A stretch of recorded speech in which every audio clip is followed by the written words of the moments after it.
Hello and good afternoon, Xbox Nation. Welcome to this week's second episode of the Xbox Factor podcast. I am one of your hosts, Mr. Boomstick XL, and that's right. This week in particular, we had a bonus episode this past Tuesday, and me and Zemi Games literally were off the rails, crazy, talking about Xbox, and our excitement might have gotten away from us a bit. But you know what? It was hashtag fun, and that's what you guys and gals of the community are going to have today. I have an outstanding panel that we're going to get into, but you know what, before we do that, we have to say something. King David is a name that rings a bell, and it should if you are a fan of me, because you should be subbed to the Iron Lords podcast. Today is his birthday. That's right, King David is celebrating, I believe, his 48th birthday, and I want to say a big happy birthday to him. He will be on tomorrow morning's Breakfast with Boom, which is going to be, folks, the biggest, most epic panel I have personally ever put together in my 3-year career as a podcaster. And I got to tell you, the folks that are going to be a part of this are incredible, but the topics that we're going to be breaking down will fill your 2-hour morning and start your vacation holiday weekend off on the right foot. But let's get into today's panel. And obviously, we're going to start with Zemi Games. Now, Zemi obviously is someone that loves Xbox. He is someone that is considered in many circles to be a brave heart of sorts. And he's also our resident VR enthusiast who cannot wait to play Resident Evil 8. Please welcome Zemi Games. Man, I cannot wait for that heart attack so much, man. I mean, even today, whenever I woke up, first thing I thought about was like, man, I cannot wait to play the scariest possible horror game on VR so I can die, from cardiac arrest. Like that is just my dream, right? But no, I'm super excited to be here. Last Tuesday we had the show. Yes. Man, that show was absolutely amazing. It was bonkers, though. It was a little crazy. It went off rails there for a little bit, through our journey through Speculation Town and on Speculation Lane, right? But it was really a fantastic show, and this one's going to be no different. These topics are absolutely amazing. I can't wait to jump in, man. Well, thank you so much for being here. Obviously, you are a part of the cog that keeps this motor running for the Xbox community. Next up, our resident educator, someone that should be doing this professionally and I'm talking about interviews. That's right. The Xbox and expansion pass has exploded on the scene, and for good reason, because quite frankly, the host is the host with the most. So Luke, thanks so much for being here, brother. Really appreciate it. How you feeling? I'm feeling good, man. I've enjoyed the transition to Twitch. I'm enjoying hosting XEP. There's a ton of stuff for us to talk about today, but I appreciate the salute to King David. Bend the knee for him. I love Iron Lords, man. So shout out to them. Happy birthday, David. Well, thank you for being here, dude. And of course, I'm sure that King David will be checking out this show, and he'll appreciate that as well. Next up, we have someone that is on a regular basis doubling his subscription base, and I'm talking about Archimedes, who's been really hitting the grind when it comes to making outstanding videos with, of course, outstanding opinions. Archimedes, welcome to the show, and congratulations on the growth of your channel. Thank you. And thanks again for having me on the show. It's going to be fire today. We have so much to talk about. It's just the best time to be a gamer. So much news. I can't wait. And I'm happy to be on the panel with Husk for the first time. So welcome, brother. Well, thank you for being here. And of course, yes, last and in no way least, this may be a name that you have not heard of, but you certainly should keep an ear out for his content. He's also someone that you might have heard on Beyond the Box, and that's Wilmy Hood's amazing podcast.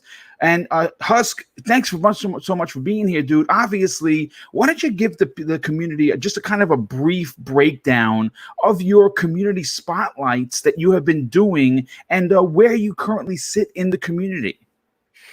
Well, I am still pretty new face to the community as a whole, but I'm absolutely loving being a part of it. I run a creator feature every week, or try to get one in every week, where I just sit down one on one with a creator and kind of give some backstory into their inspirations and how they got to where they are, so that maybe the people that watch them get a better understanding of them as a person, not so much just a content creator. Well, listen, dude, it's By yeah. the way, I'm pumped to be here. Well, it's great to have you, dude. Obviously, and I think your mic just might be a little bit too loud. So if you could just turn it down a tad.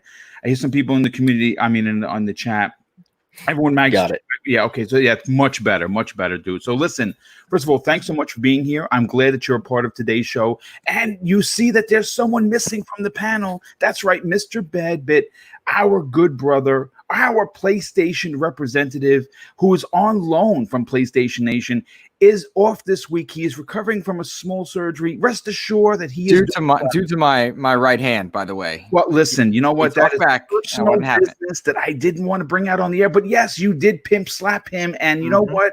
He had to go get that corrected. So, Joe, if you're listening, feel better, and we'll see you back in your chair next week. But listen, before we get into some of the main topics, there has been so much Xbox news that it's literally pouring out of every hole possible in the best possible way. So, you know what? There are two things that content creators love. For me in particular, I love hanging out in Speculation Town, because you get a chance to go a little bit off the rails, like Zemi and I did on Tuesday, and you're not really held accountable because, of course, you're in Speculation Town. So you can say an outrageous thing or two and potentially get away with it. And the other thing, the one thing that most content creators will love are hashtag facts and confirmations. And we have a little bit of that going on. And these are like kind of like, you know, a hot take before we get into the main topics. First of all, it was brought to my attention that one of the stars, if you will, of Halo 5, you know him as Agent Locke. Though that was the guy that supposedly cracked, Master Chief's helmet, his face protector, which I thought was ridiculous. And he was a character that most people, like myself, did not really care for. And it turns out that thanks to some toys that have been put out there as a preview, well, we're getting a little bit of confirmation that, guess what, folks? Agent Locke is dead in Halo Infinite. I'm going to bring up the toys over here, and thanks to Luke, who sent us to our DM. If you look at one of the Banished, that's right on the screen, right on his right shoulder is what? Agent Locke's helmet. That's right. He is wearing Agent Locke's helmet as a trophy.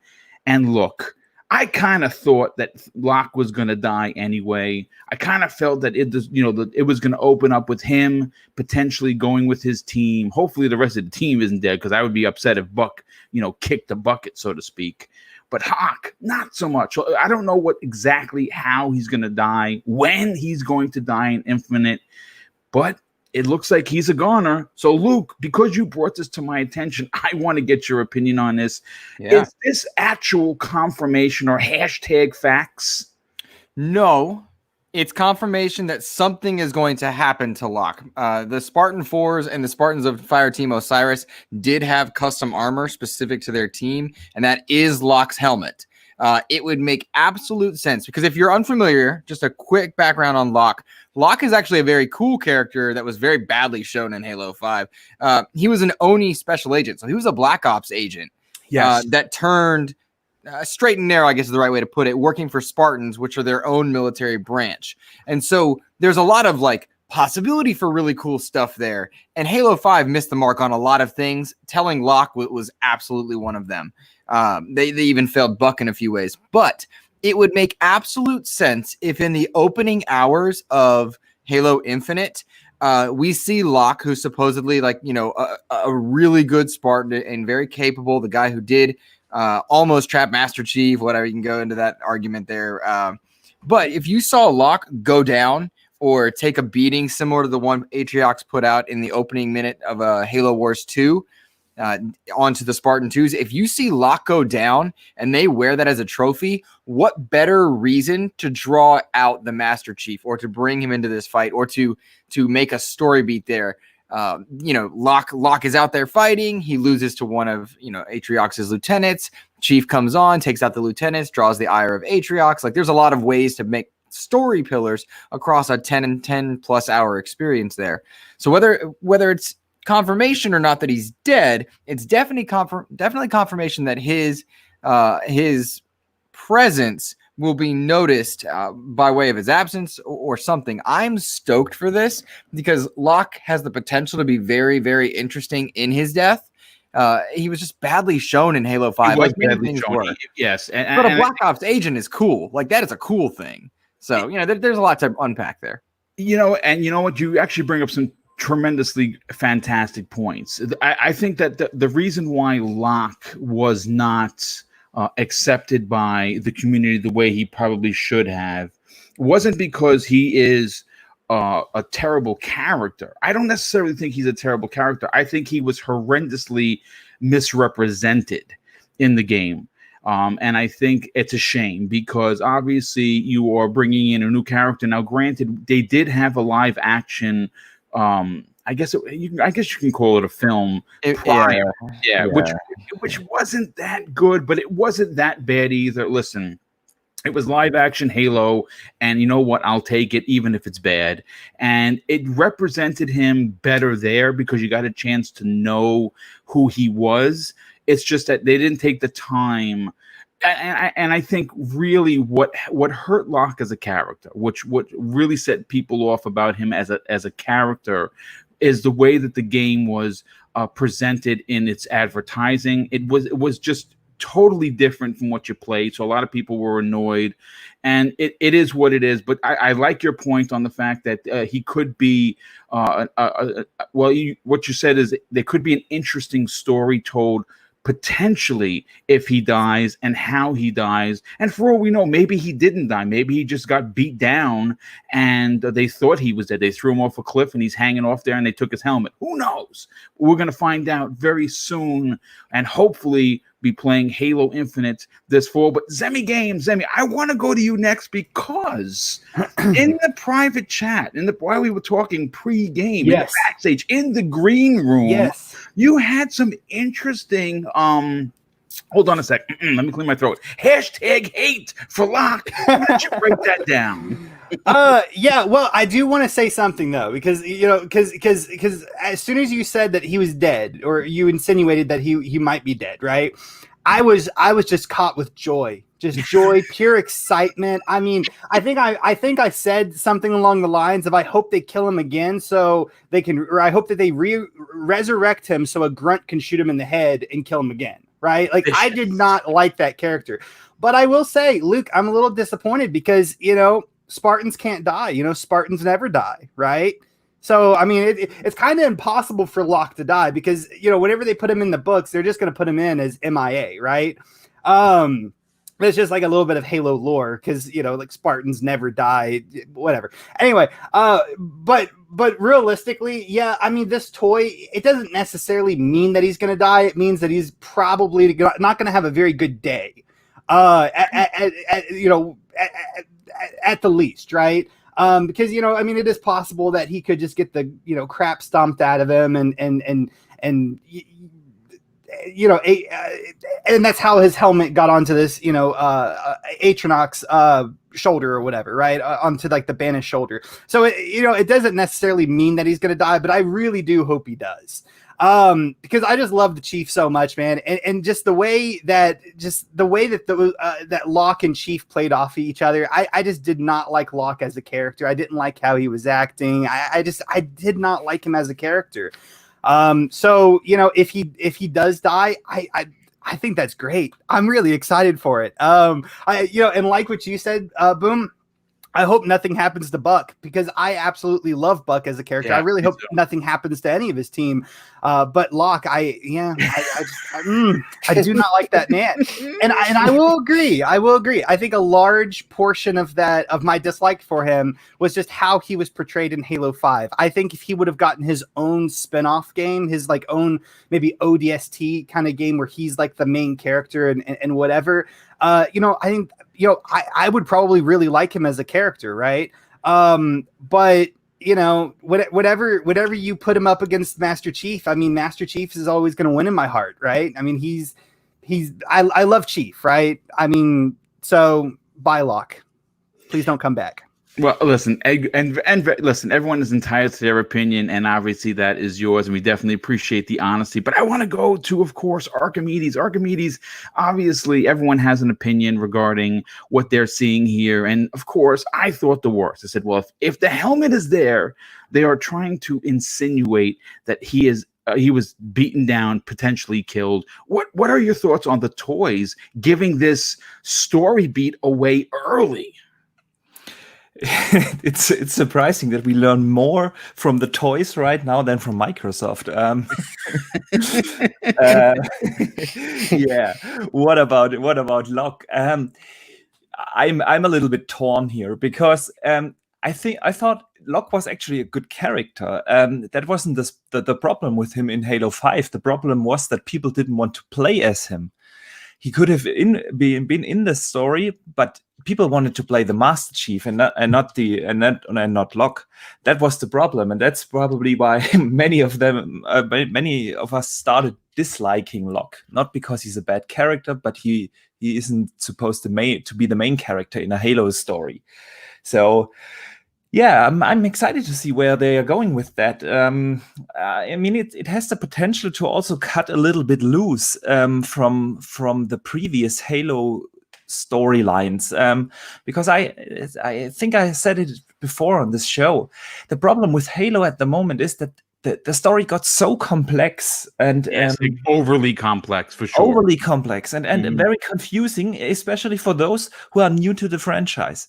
And let's face it, there are a lot of gamers out there that haven't or weren't even born when the first Halo came out, and then now they're going to play Halo Infinite, and they are thrown into all that lore and the universe and the backstories, and it just got too complex. And maybe that's the chance to cut a little bit loose, focus the story kind of as a reboot, introduce new characters, new storylines, so that new or gamers who are new to the franchise have a chance to actually understand what is going on.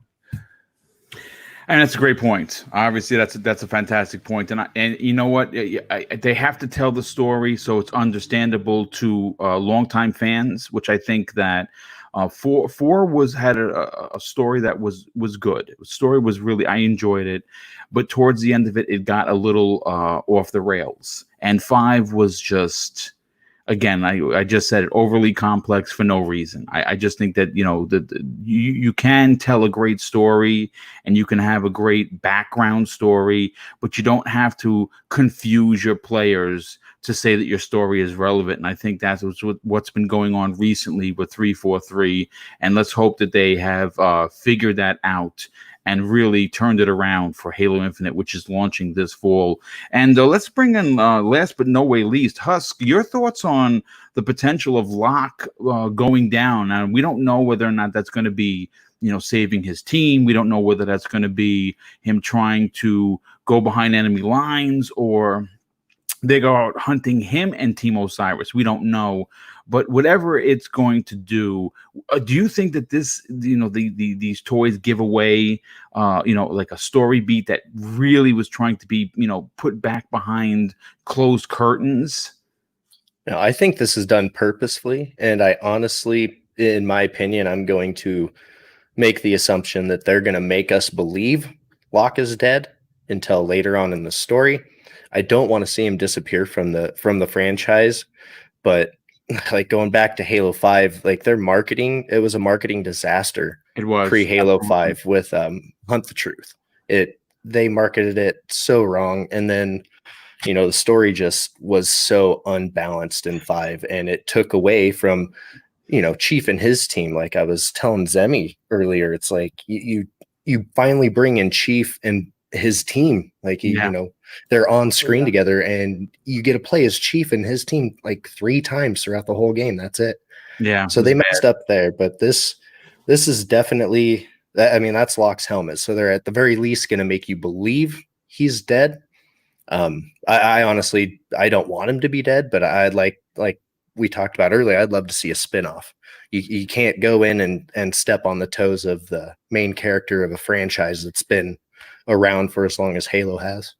Yeah. No, I mean, that's a great point, because obviously I think that if they fix what we didn't like about Locke and they give him a story that's understandable and, more importantly, relatable, I think they can turn that character around. And I'm not going to say that he's going to potentially be as popular as Master Chief, but I think that he could be a character that if you had an ODST type of situation, like was said earlier, you wouldn't mind playing it. You wouldn't mind a 6-hour DLC with Locke and Team Osiris, right? You'd be like, okay, I'm good with that. I learned a little bit about his backstory. They involved him in this, in Halo Infinite in a way that was meaningful, and it got me excited to play this character. I think they can, in fact, do that. But they just need to represent him better. Yes, that's a great point. Come on.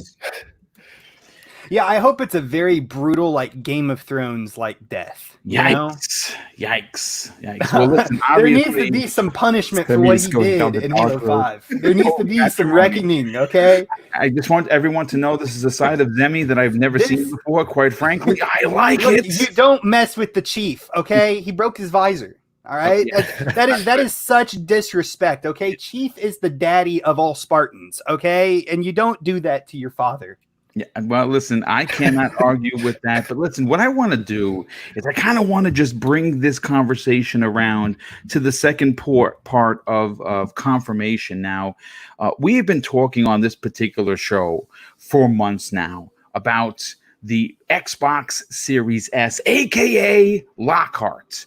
And I have called it Microsoft's Trojan horse. Other people have called it the second coming, the secret weapon. Name your pun in there. And the confirmation comes from Jez Corden of Windows Central, who will eventually be on this particular program. Obviously he was on Breakfast with Boom a couple of weeks ago while he was living in Germany. He has recently moved back to the UK. So I'm hoping that because he's in a better time zone, that he might be able to make his way over to the Xbox Factor podcast. We're talking behind the scenes, and I'm going to, update everyone once I get a confirmation on a date from him. But he tweeted out something yesterday that was extremely interesting. And, one thing about Jez Corden, obviously he's a part of the Xbox 2 podcast. He has very good sources. So when he does say something, 10 out of 10 times, I'm buying what he is selling. And he's talked to a few people that said that they've actually seen the Xbox Series S, and we know it is a traditional console. So the question is, I have for the panel, of course, the entire chat, and we're closing in on 300 people, only 23 minutes into the show, and that is awesome. I want to thank everyone for being here. Do we want the console to look like this? So, Zemi, I'll start with you first. And again, we've talked on the show where a lot of us were expecting some sort of a Roku box type of deal, for Microsoft to save money. And I think that if the console does come out and it looks like this, which is half the size of the X, it has a very GameCube-esque, shape and size. And I think it would be easy to, differentiate from, the Big Daddy in the X and then the S, one being white, one being black. And I think that that's a great marketing, scheme, if you will. When you read the tweet from Jez Corden saying that, he knows people that saw it. It is a traditional console. That tells me that it's real. We know it's real, but people still want to not believe it. What are your thoughts on that? Do you want the console to look like this? And are you happy to know that it actually exists and people have seen it? Yeah, if I'm not mistaken, I think I also read somewhere that like they were hiding it in like the 1S box or something like that, which would kind of Yes. maybe imply that it is like the size of like a 1S or maybe like a 1X or something. Honestly, as far as like the actual look and I guess aesthetic and design of the console, I don't. It doesn't really bother me that much. I think that they should differentiate, the Series X from the Series S one way or another. If they both, have the same, chassis, they both have like the same case or whatever. And it's just one is white and one is black. I think that does it perfectly fine. If they did do like the GameCube-esque design that's up on screen right now, and chose to make it white or chose to make it black or whatever, I think that that's fine. Or if they chose, to go with the traditional approach of making it look like an Xbox One X, just more powerful, maybe a different color, I think that that would be fine as well, but maybe a little bit more confusing to some of the consumers who might be shopping and they might accidentally buy a 1S or a 1X. That is one thing I was thinking about whenever I read the story, and I read some story and it was talking about how it was being disguised in 1S boxes being shipped to these developers or something. I think I read. I think that they should definitely either choose to go with the 1X design or go with this design that we have up on the screen right now, rather than making it look like the more, quote, traditional console, just so it's less likely to consume or to confuse certain consumers, because you already have a very similar name scheme. The Xbox One S, the Xbox Series X, that's going to be kind of somewhat easy to confuse, especially for parents going to purchase these consoles. But then if you make them look very similar, then that just kind of makes it confusing as well. So that's a great point. I think it's amazing that we're getting, confirmation, that, even more confirmation that these consoles exist. I don't think that we even need the confirmation. I think most of us kind of knew that had a very strong thought process that, that these consoles were going to be a thing ever since, Brad Sams announced it, almost a year ago. I think he was the first one that kind of announced that idea that there was going to be two SKUs, and I think it made so much sense at the time. So I don't even really think that this is evidence showing that Lockhart exists. I think it's just evidence, reinstating the fact that Lockhart exists. But nonetheless, I really like how more news is coming out about Lockhart, and we're hearing something from it, because Microsoft, it's still like their lips are sealed, like they're not saying anything about it. But overall, what you started this topic over, I think it's important for them to differentiate, the different consoles. And either way they chose to do it, I would be perfectly fine. What's on screen right here, I think looks perfectly fine, or, any other way that they could do it. I just think that they should definitely differentiate the console from the old last generation from this generation. Yeah, no, absolutely. Real quick, before we bring in Luke into the conversation, Face 23 BKNY.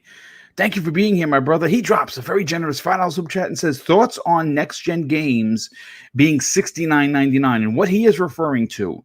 And we're not going to get into it now. We're going to be talking about that tomorrow on Breakfast with Boom, is that the pricing for the PlayStation 5 and Xbox Series X version of NBA 2K21 is the standard price apparently has gone up $10, folks. That's right. Next gen has arrived, and I think this might be we might be on the cusp of a price increase that we saw many years ago, when games at one point were $49.99. They eventually went up to $59.99, and we've been stuck at that price ever since. And it will be a sad day in gaming. It's good that we have Game Pass. That's a great point. Yes, and if you do have Game Pass, good on you, because at least for Microsoft's first and second party games, you're not paying anything but your $15 a month. But we'll break down that further. I want to get the panel and a community's opinion on that tomorrow morning. And of course, a good friend of the show, Pixel BitG. He actually says something rather funny. He says, this conversation is Halo heresy, and I am assigning Reign G4 as the arbiter of your doom. Hashtag save Locke. Well, thanks so much for being here, dude. And of course, thank you for your outstanding generosity. But Luke, listen, obviously, we've been talking for months about the Xbox Series S, or AKA Lockhart, and now we have even more confirmation because Jez knows people in the industry, people that he trusts, that not only confirm that it's real, but they've actually seen it, and they've cited that it is a traditionally shaped console. Now, I don't necessarily know if that means it's going to look like the S that we currently, like the Xbox One X that we have now, or this particular depiction on the screen. What do you want to see for the design when it comes to the Series S? Oh man, I don't care. And when I say that, I'm not dismissing your question. I simply mean that that is a low priority for me. I need it to be aesthetically pleasing, and I have no fear about that, because since we've seen this the Spencer era version of Microsoft, they've cleaned up their hardware appearance 10 times over. The One S and the One X look fantastic. The controllers have been sleekened a bit. Certainly the Series X looks quite good, and the amount of technology that they have packed into that box for its size is extremely impressive. There's no doubt that the S is real at this point, whether they call it the S or whatever. But as long as it's aesthetically pleasing, whether it's traditional style, whether it's a puck, whether it's a Roku stick, whatever it might be, it just needs to be something that a casual consumer, somebody who's willing to buy in at a lower price point, not most of us on this show or in the chat are likely to be Series X purchasers.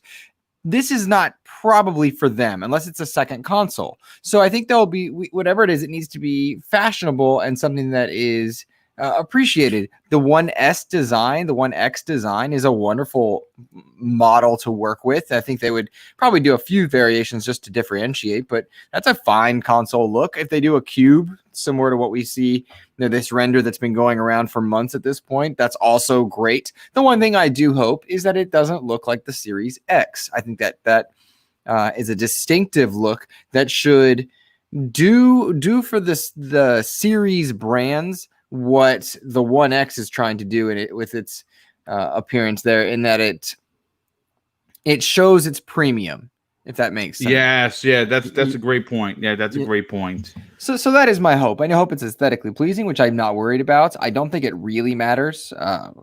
I really don't think it matters. I mean, the PlayStation 5, some people love that design, some people hate that design, some people love that it's huge, some people don't. Those are this is the same discussion of, is the Series X a fridge? Whatever.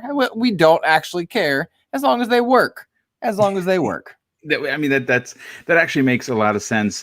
Real quick, Thanaros, a very good friend of the show, in fact, a very generous friend of Double Barrel Gaming, drops an outstanding and very generous $10 super chat. And he says something very interesting. As a person who works in digital marketing, I can tell you that having two different systems won't cause that much confusion like people think. People are researching the products now, and that is a great point. I believe people are more savvy. And have you guys heard I'm very bored and tired of the argument, well, when grandma walks into the store, yes, it's ridiculous. That's no longer a thing, because that's far less a thing anyway, not just with digital distribution, but simply put, the parents and I would say we're getting into the grandparent stages, they're far more accustomed to recognizing SKUs and consoles. When we were children, and a few of us maybe a little even older than that, but when we were children, grandparents didn't understand it because it was so new. Our culture is growing up now with that, and it's a far more comfortable thing. So I chuckle at the idea of people being, oh, wow, it'll confuse me. Well, the iPhone doesn't confuse you. Which Blu-ray player to get doesn't seem to confuse you. Which car model? Like, there's a lot of methods and examples where it's just not a thing. No, and that's a great point. We are in an era where there are multiple levels of quality and premium items that go from standard to your highest model, and that's with everything. That's refrigerators, stoves, cars, your tires you buy for your cars, the clothes that you wear. So I think people are just not mindless drones. I just think it's an argument that people want who are continuing to fight this invisible console war and embarrass themselves with putting this stuff out on the social media. So don't be that person. Just buy what you want to buy and don't worry about everyone else. Everyone's gonna be okay. Archimedes. When you hear Jez Corden talk about this, now he's a kind of a journalist that not only I think aspiring journalists need to look up to, because obviously his work is flawless in my opinion. I really enjoy his pieces on Windows Central, but his sources are trusted.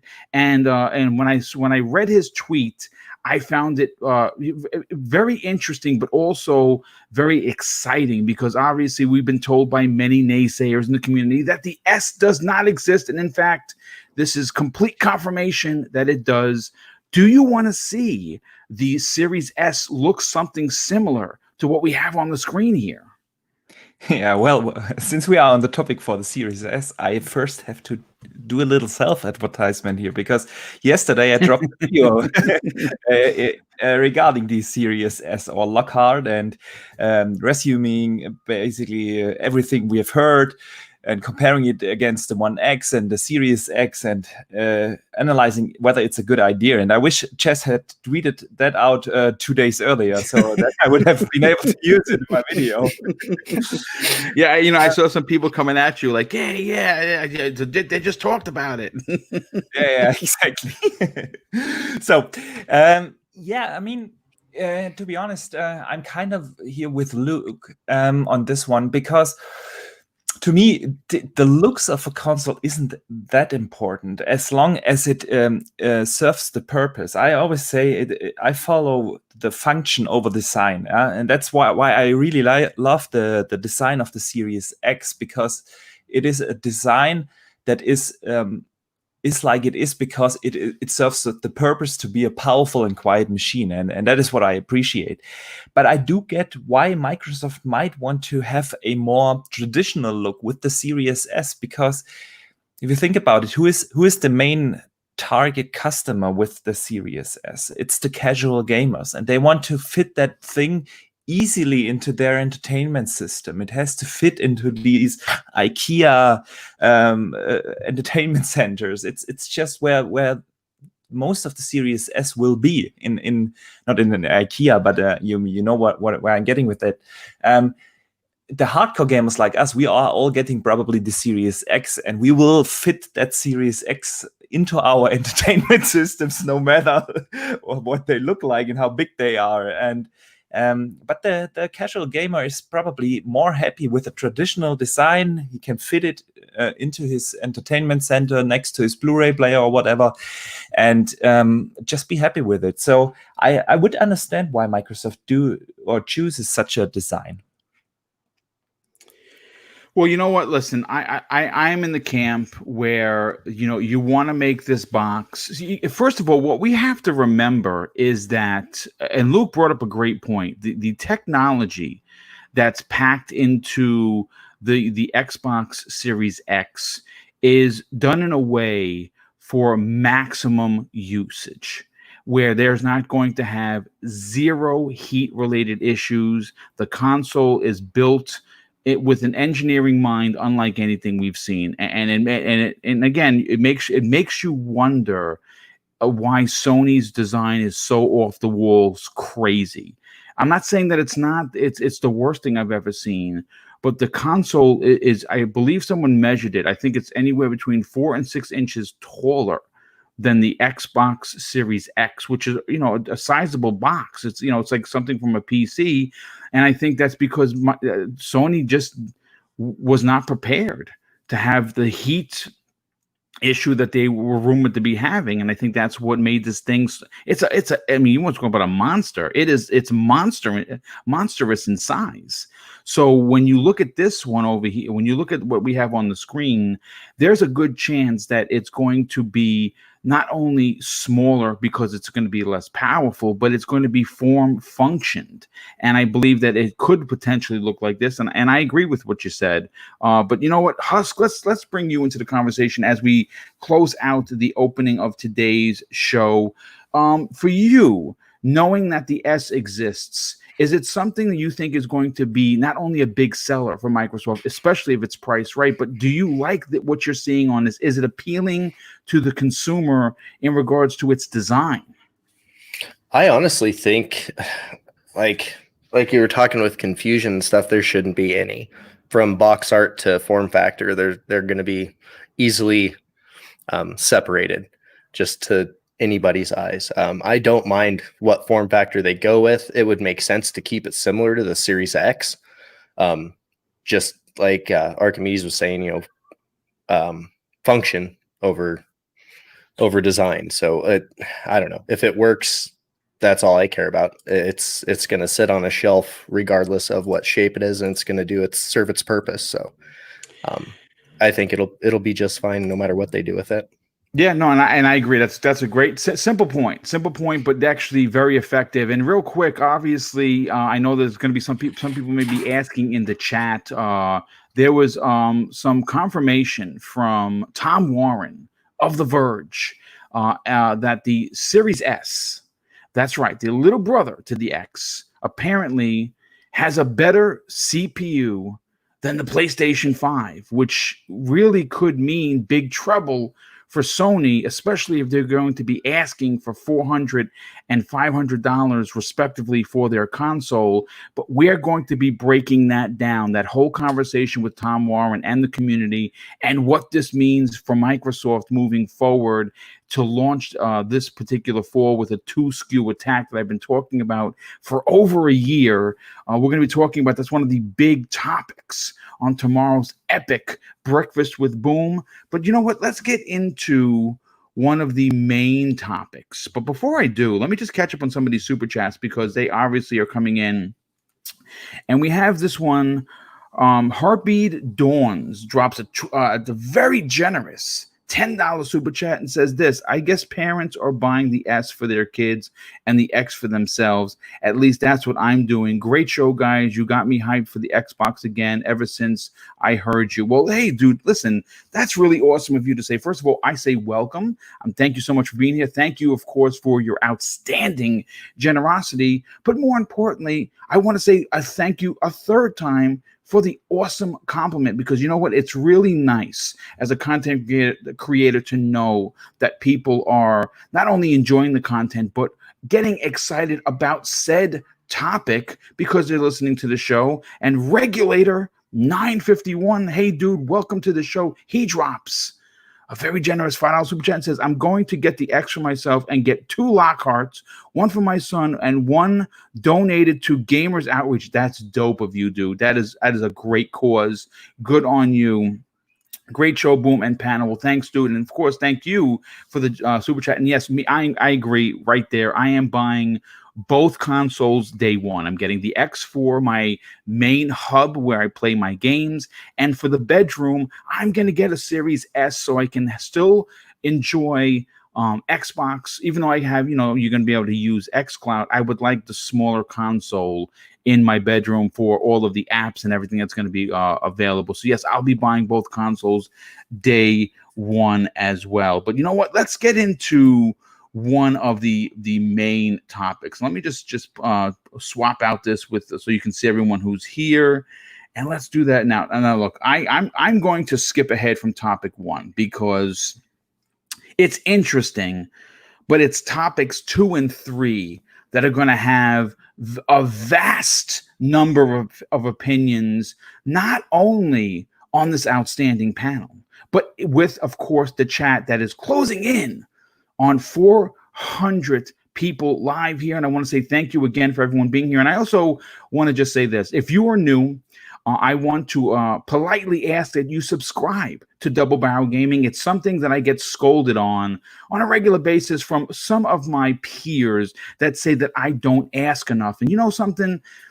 it's not that I feel bad about asking for people to enjoy the show or, of course, like and subscribe. It's just that with me, I guess my thought process is that when I come across a channel that I like, whether it's listening about Marvel or DC or gaming, and I like the person's voice and I like what I like what they're selling, I automatically, it's in my nature. I subscribe and I thumbs up everyone's stuff. Now that's just me being the good guy that I enjoy being. But you know what? I've been told that sometimes people just need to be pushed or asked. Some people don't even consider it subscribing. So if you are new, I politely ask that you subscribe and if you are enjoying today's content, hit that like button before you get on out of here. But let's get into topic. I guess it's the topic number 1, even though we already had a show at 45 minutes already. I'll say this. Normally, I have an entire written topic. Anyone that has worked with me understands that the work that goes in is not only enjoyable for me because I love writing, something I didn't even know I enjoyed, but I just love talking and learning about gaming. Now, on this particular program, specifically, we've talked about the first party July showcase for months now. And, I didn't have to write too much of this topic because recently, in the last couple of days, the entire again, take this with a grain of salt, supposedly the entire show was leaked. And I have that in front of me. Now, look, this has already been debunked by Xbox Insider. You know him as Tim Dog, part of RDX, every Tuesday evening at 8 p.m. And I trust Tim indubitably. As a matter of fact, I talk with Tim on a personal level, so I do trust him. But the reason why I want to break down this list is because it's going to run directly into topic number 2, where we're really going to get into the weeds. So listen, I'm going to read the list from verbatim, and then what we'll do is we're going to move right into topic number 3. Now, this was the supposed leaked entire list, all the soups, all the nuts and bolts. They're here. It starts out like this: Senua Saga Hellblade 2 story trailer, followed by Forza Motorsport 8 announcement and trailer. Then you're going to have, following that, Fable reboot announcement and trailer with photorealistic graphics confirmed to be running at 4K 60. Halo Infinite story trailer and multiplayer gameplay. The Outer Worlds DLC trailer. Followed by that, you were going to get a Wasteland 3 release trailer. Gears Tactics confirmed for the release of the Xbox Series X, so it was going to be a launch title. Compulsion Games, a new title that was going to be unveiled as Contrast 2, which that's false. Perfect Dark reboot announcement and teaser. They're saying that it looks like Splinter Cell. Double Fine would be announcing their new game. Iron Brigade 2 announcement. And of course, they're saying that it's a live service PvP game. That also is false. That is not what Double Fine is currently working on. Then they were going to have the Minecraft Dungeons Jungle Awakenings release trailer and new DLC announcement. And then we were going to get Everwild gameplay trailer from Rare, followed by a new Battletoads trailer. And apparently that game has been reworked from the ground up. It is not going to look like what they've already shown. You're going to follow that by the Tell Me Why story trailer. You're going to get the Medium gameplay, followed by first-party games on the Xbox One, then shown on the Xbox Series X. And they were going to be showing off Minecraft, Sea of Thieves, and, of course, Gears 5. They were going to have a backwards compatibility trailer. Then they were going to announce a new studio from Poland called the Astronauts. They were going to announce a new Japanese studio that was formed in Japan specifically to work as a first-party studio, making it the number 17 of their first of Xbox Game Studios. And they were going to be remaking Lost Odyssey from the ground up. You were going to get a Crossfire X story CGI trailer. And of course, that is being made by Remedy Games.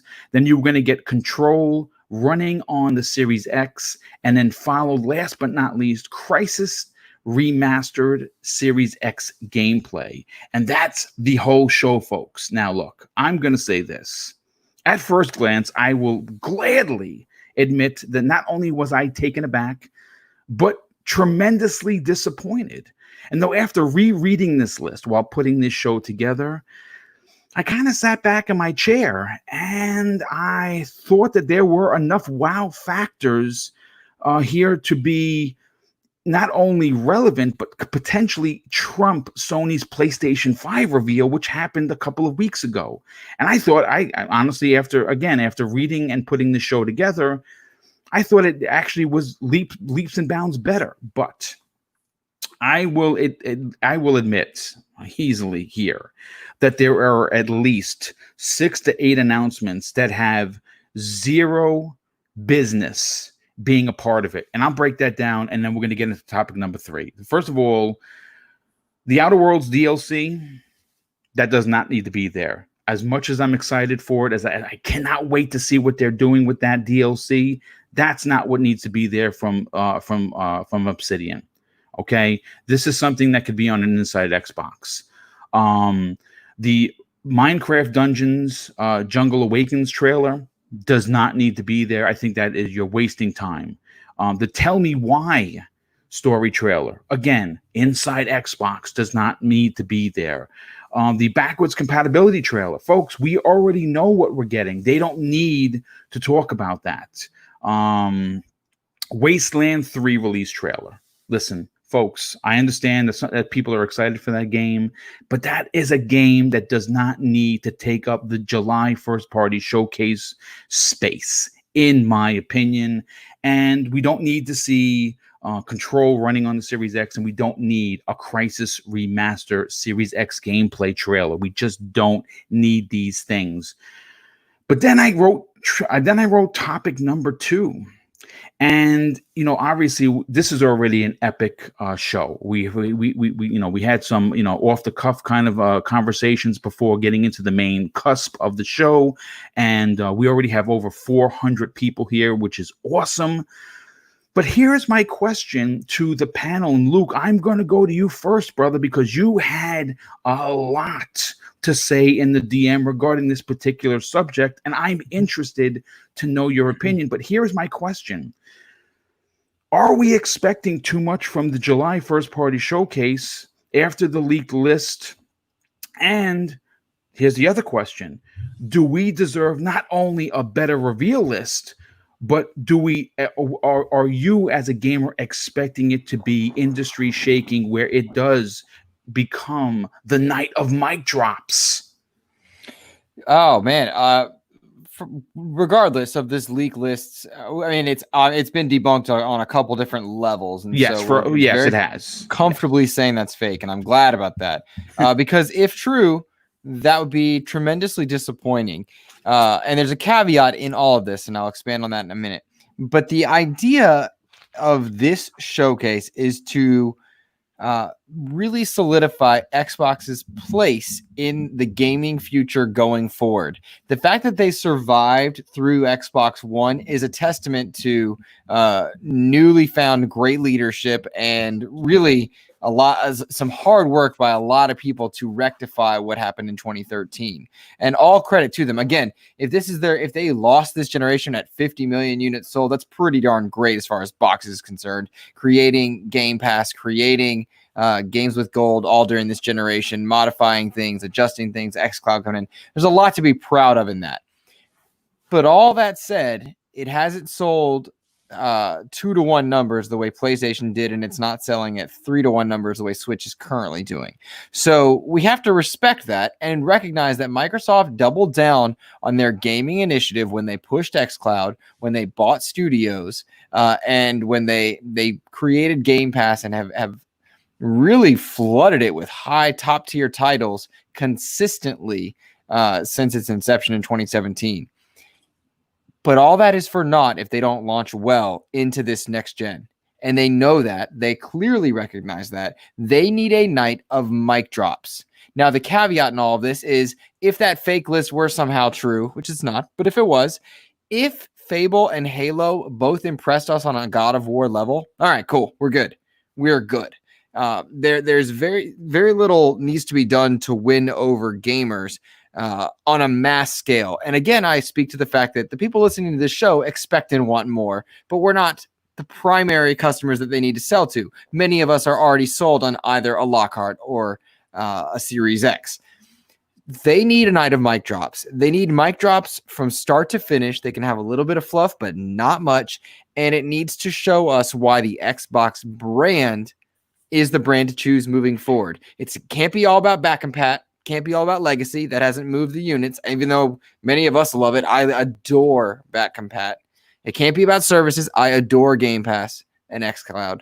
It's got to be about the games, and the games that are new and exclusive to the Xbox namesake are what must sell units. And that means they need a night of mic drops at the beginning, a night of mic drops at the end. You could never end on Control because that's an Xbox One game. You could never end on DLC. You need new, you need third-person action. You need stuff that has been God of War-ified, where it revolutionizes a series. Because no one cares about Perfect Dark, truly. Like, again, we might, but really, who knows Perfect Dark outside of gamers? Not many people. Not like they know Halo. Not like they know Call of Duty and such. They need to sell us on this idea, and that comes with mic drop moments. And that's what they need. And I do not think, in this particular case, it's too much to expect. It would have been in 2019 or 2018, 2017. No, this is the one where you should expect that. Nay, I say you should demand that from the people who are trying to get you to buy in to a generation having been outsold 2-1 by the competition. And again, to be very clear, I'm not talking to us. We are already in. Right. We're already on the on ground this. floor. Yes. Are you kidding me? I'm stoked for Halo. But we're talking about selling to the masses. And that's where I will end my thought. I mean, listen, you bring up a lot of great points, and I think that you're right. You know, they don't have to sell the hardcore, even though we have been disappointed in the past, some more than most. But you know, they need to sell the services and the brand to new people, to new gamers, and I think they're going to do that in a way that is strategic. It is also smart. And that is why there are 2 SKUs. That's why there's a potential $200 Lockhart, because they're going to be flying off shelves and they need to have games to fill this digital box. And they need to put quality titles into Xbox Game Pass from their first party. And I think, listen, based on some of the behind the scenes things that I really can't talk about, that, you know, I think that we're going to be tremendously surprised come this July. As a matter of fact, some people, and I would be one of those people, consider, now we've all heard this. We've all heard, you know, Christmas in July, right? You hear people already starting to save for the holidays, and you hear they have these sales.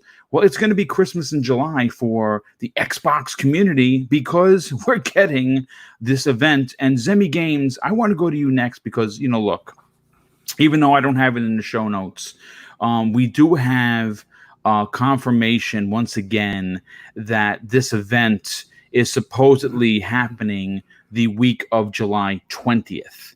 And we do, as a matter of fact, we do have someone that just dropped a super chat that actually brought up this event that Jeff Keighley is doing, as is Sean Murray, good friend of the show, very generous of a friend. He drops a $5 super chat and says, hey, at Double Barrel Gaming, are you guys going to talk about the 60+ game demos that are going to be able to play from the 21st to the 27th? Yeah, it's what he's talking about, and thank you for bringing it up, Sean, super appreciate that, is it was announced yesterday via the Jeff Keighley event that from the 21st, I believe it's through the 27th, the Xbox games demos, some games that are years out, are going to be playable on your Xbox, and I'm not sure how they're going to pull this off.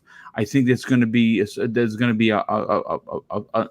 specific place to go to see all of these games, but according to what the press release had to say about it, you're going to get a chance, or we're going to get a chance, to play games that are years out, some tremendously early, which sounds frightening but also exciting, because I don't know how they're going to pull it off, and I'm looking forward to that, because, you know, game demos, unfortunately, kind of I hate to say this, a thing of the past, and that's a shame because I loved playing a game and certainly trying it out before I bought it.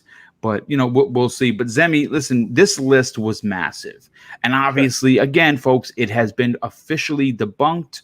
But that's not what we're talking about. The question that I have for you is that there was a lot to like about this list, and as a matter of fact, it's easy to suggest that the things that we enjoyed about this leaked list that's now fake are probably going to be there. Forza Motorsport 8, Fable, Perfect Dark, and a few others that are in that list. Everwild gameplay sounds feasible. Potentially seeing what else they're working on, possible. For you, if the July show was similar to what we're saying, what was on this list, would you be disappointed? And are we expecting too much from July, or should we put the fire to Microsoft's ass and demand a night of mic drops? If obviously, like we said, the list that we just went over and that we all saw on Twitter, on social media a few days ago, it has been debunked. But if that legitimately was what we got during the July showcase, for me personally, I would be perfectly fine. I would be happy. I would be excited to see all of those games and everything. There are a few issues I have with the list, but like with anything in life, things aren't perfect. They're never going to be perfect, right?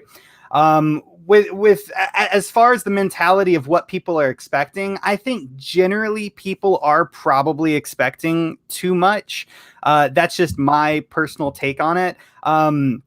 I think that, I agree with, I think Luke and your thought process of, there are certain things on that list that shouldn't be there. I think I have a different opinion as to, certain things like, Tell Me Why. I think that that's a game that absolutely should be, shown during this showcase, because it's a game that we haven't seen a lot of. And it's a game from a genre that has a lot of fans. A lot of people love Life is Strange and games like that, and so I think it would be perfect to have here in the showcase. But backwards compatibility, I agree. I don't think that that should be showed during the July showcase. I want to see that. I want to see a nice 10-minute presentation of backwards compatibility, but more importantly, what Gears of War 5 is going to look like. Show me actual gameplay of what Gears of War 5 and Sea of Thieves and Halo 5 or whatever these games, that you want to show. What are those going to look like on the Xbox Series X? Because I think that would be extremely interesting and really, really just awesome to see, right? But for the July showcase, I think it should be mostly about games. And I think games are very, very important going into this next generation. Luke kind of touched on console sales for this generation. And I think that that's important to talk about because, Xbox, they've shifted their ideology. It's not about how many consoles they can sell, right? Phil Spencer's even said it. They don't care how many consoles they sell. I mean, of course, in some ways they do, but they really care about, their services. They really care about Game Pass. They really care about xCloud. And how do you push those services forward and get people interested in getting onto those services? It's by the games. So they need to show a crap ton of games. With that being said, I think in some ways a lot of people are maybe expecting like just bombshell after bombshell after bombshell, and I don't think that's going to necessarily happen. I think, of course, we're going to see Halo. I think we're going to 110% see Halo. We're going to 100% see Forza, and then I think that there are probably going to be 3, maybe 4 other brand new IPs that maybe we have suspected that we would see, but we haven't actually ever gotten confirmation for. Maybe that's the new Fable. Maybe that's the new RPG from Obsidian. Perfect Dark would be, a perfect one. But then on top of, those new IPs that we're going to see, and I think we're going to probably see maybe 2 or 3 of those. And I'm not counting Halo or Forza into those because I think we already know that we're going to get those. I think on top of that, we're going to see other games like Psychonauts 2. We're going to see Tell Me Why. We're going to see maybe Hellblade 2. We're going to see a short, trailer, maybe a little bit of gameplay from Hellblade 2. We're going to see all of these games from all of these different genres implemented into the show. And I think that that is the most important thing for this July showcase, because it's about showing the games that you get to play if you jump onto the Xbox platform, right? Whether you decide that you want to stream your games using xCloud, buy your games, flat out traditionally, or use xCloud or use Game Pass, whatever it may be, because Xbox is really pushing this service ideology more than the console ideology. We've seen it, these past few months. So games are absolutely important. As far as, are people expecting too much? I think a lot of that just really kind of depends on what exactly you're expecting. If you're expecting Phil Spencer to come out and say, here are, the 15 studios we have, and this is what each one of them is doing, I think you're going to probably be very disappointed. I think we will see a lot of what, many of these studios are doing, but we're not going to see everything. They're not going to show us every single last thing. There's other events in the future, and they're going to have to hold things back for that. So I think ultimately we're going to see a lot of games. We're going to see a lot of games that we've already seen before, just, actual live gameplay and more details about those games. But as far as like big, huge mic drop moments or bombshell announcements, I think we're probably only going to see maybe probably three brand new IPs that we haven't seen before, whether that be Perfect Dark or Obsidian's new RPG or Fable or whatever it may be. I think, we're going to be very, very pleased with what we see, but I think we're not going to see the, the entire lineup of next generation or anything. We're going to get a very good taste though. Yeah. And I agree. I think we're going to be pleasantly surprised. I think Microsoft, more specifically Phil Spencer, understands the importance of this show, and I think that because of what Sony showed. Listen, we talked about this last week, and I'll just reiterate it. Phil Spencer said something that was cheeky, and he did it in a way that was congratulating Sony, but he did it. He also on the back end of the comment basically said without saying that they know that they have a better showing coming than Sony did, because he says in that interview with Game Labs that he saw Sony stuff, and he congratulated Sony for putting on a show of that stature, because quite frankly it was produced very well. But he also on the back end of that comment said that I like, after seeing Sony's show, I like what we're going to be showing in gameplay. And he used the word gameplay because obviously that was a big takeaway from May 5th. So we're going to get a very highly produced, well directed and packed with games type of show. And something, knowing that it's not coming in early July, that we have almost confirmation that it's going to be the week of the 20th, still gives Microsoft 3 entire weeks to pack this show, and we don't even know what's going to be.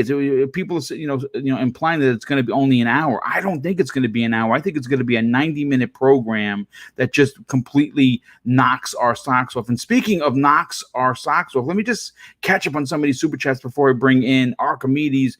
Face 23 BKNY drops in another $5 super chat. Thank you for your generosity. He says Microsoft needs to blow people's socks off with the July show. They lost Xbox One generation badly, and they did. They need to get mind share back like they did with the Xbox 360 era, and that is a great point and very true on all accounts. Kay Asante is here. Hey, dude, thank you for hanging out with us today, and also being generous by donating $2 on the super chat. And he says, breaking news, Fallout TV show on Amazon announced. That's pretty damn interesting. I didn't even hear about that. And VJ, first of all, I messaged you in the chat. VJ, thank you for being here, but also thank you for your outstanding $10 super chat. But if you have a question and you'd like me to read something, just message me again and I will definitely read that. And real quick, before we get on to Archimedes, let me just do a shout out to a couple of people here in the in the chat. You know them as the enforcers of good, patrolling the streets of the chat, keeping the trolls away, and of course the sheriff himself, Lethal Papa's here. We also have the indie gamer, which is also a very good friend of the show, and I don't know if he's here, and maybe I missed him, but UK Dazarus will be lurking somewhere in the shadows like a ninja, ready to strike. Oh, and you know what? We just got a new channel member, Net Crusher Gaming, and thank you. Hey, dude, first of all, thank you. Welcome to the program, but thank you for becoming a channel member. And actually, I was going to make an announcement on that. We are closing in on 40 members. That is incredible for a channel that doesn't even have 5,000 subs yet. And I want to thank everybody for their outstanding generosity as we close in on 500 people here this afternoon, and that is giving me goosebumps just saying the number out loud. But Archimedes, when you see this list, and we hear the comments from us, we hear comments from the community, we've seen this on Twitter. The question that I have for you is, it's going to be a little different than when I posed to everyone else, because I want to know, you're a man of stature, you're a man of principle. Are we entitled gamers? Are we spoiled? And could we be showing our true colors if we walked away disappointed and it was a showing like this list? Oh, that's a very good question. Go ahead. Tell us if we're entitled, Archimedes. Go ahead. Say something. Okay. So where to start here? Of course, gamers are spoiled today. I mean, come on. We are getting fantastic games every month. We have AAA releases. We have so many fantastic news. We have fantastic consoles coming in. And if you go to Twitter, everyone is complaining. So yes, we are spoiled. Keep sugaring it up. Keep sugaring it up. No. See, the thing here is Microsoft already had their AA event. This is the event where they need to show the AAAs, and they need to focus on them. It's not that I do mind a AA announcement, a DLC announcement. I'll be definitely playing the Outer Worlds DLC. But the point is that it takes away from the mic drop moments and the pacing. That is the thing. And this is what Microsoft really needs to nail here in this event. They need to show not everything. Like Sammy said, they will have a few games. For instance, I don't think In Exile will be there with their AAA RPG. I think they will show that at a future event. Yeah, but they need to show their big AAA games for the next 2 years. And if you bring in some indie games, if you bring in some AA games, this is just taking away from the pacing. I mean, come on, the PlayStation event was great until Bugsnax came up. Yeah, this is what we do not need in this event. I think there will be a lot of people out there that will be disappointed anyway, no matter what Microsoft does. I'm certain of that. They can't get anything right in the eyes of some people, so there will be complaining. But for them to really nail that show is to show just maybe 8 to 10 of the AAA games they have in the works for the next 2 to 3 years. And then if you need something to fill something up, then show some AAA third-party games. Yes, I mean that is something they have to do. At some point, they have to show the Assassin's Creed Valhalla and other marketing deals they have, because they need those marketing deals. And usually during E3, we always get those games as well. So I wouldn't mind them showing some third-party deals, but make them big, make them impressive. Show the new Batman game. and not a double A or indie game. This is what I'm really hoping that Microsoft gets. But I do have the feeling, with all the wording Phil Spencer has used and other executives, Matt Booty and Aaron Greenberg, they have been so confident in their wording about their July event. I really think they will bring it. They know exactly what's at stake. This is my only concern, is again with the stream quality. But we have discussed this many times here. I do not worry about them bringing the right pacing. And so I'm glad that Tim Doc already debunked that list. Yeah. There are a couple of things in there. Of course, we know about Halo. We know about Hellblade. And those games will be there. It has been confirmed by Matt Booty himself that he said Ninja Theory is going to be there. And what else will they show if not Hellblade? So, yeah. But we need the Obsidian game. We need either the Initiative game. We need Fable. Yeah, well, the there. Initiative's game is going to be there. They're going to be there as well. Yeah. That's pretty much confirmed as well.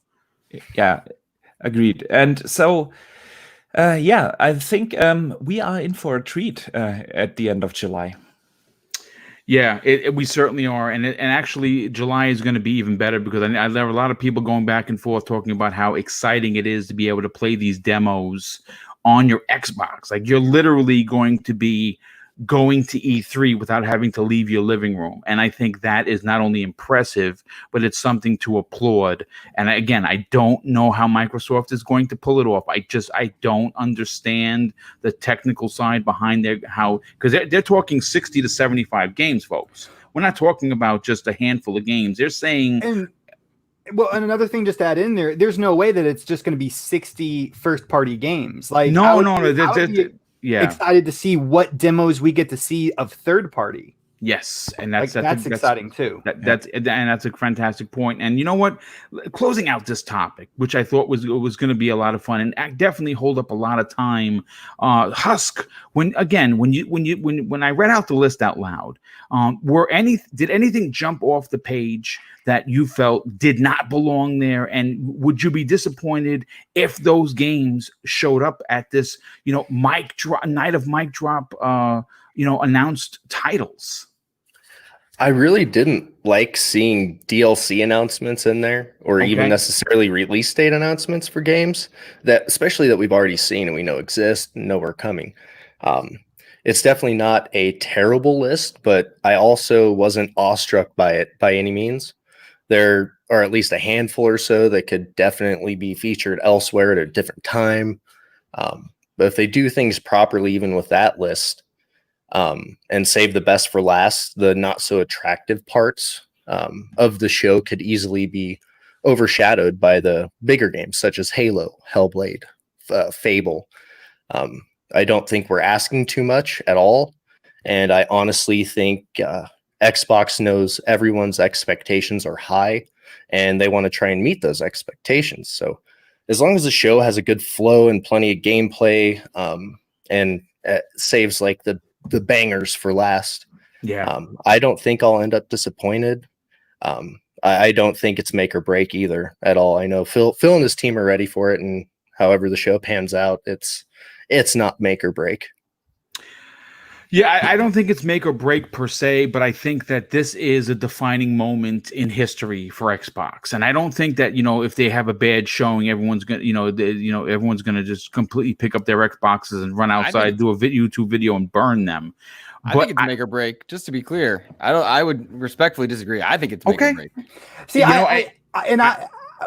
do you care if I jump in, Boom? No, come on in. Come on. I definitely disagree with that idea that it's make or break. I think what is important for Xbox here at this stage is to show at least every gamer that one game that's going to be the reason why they want to play on Xbox.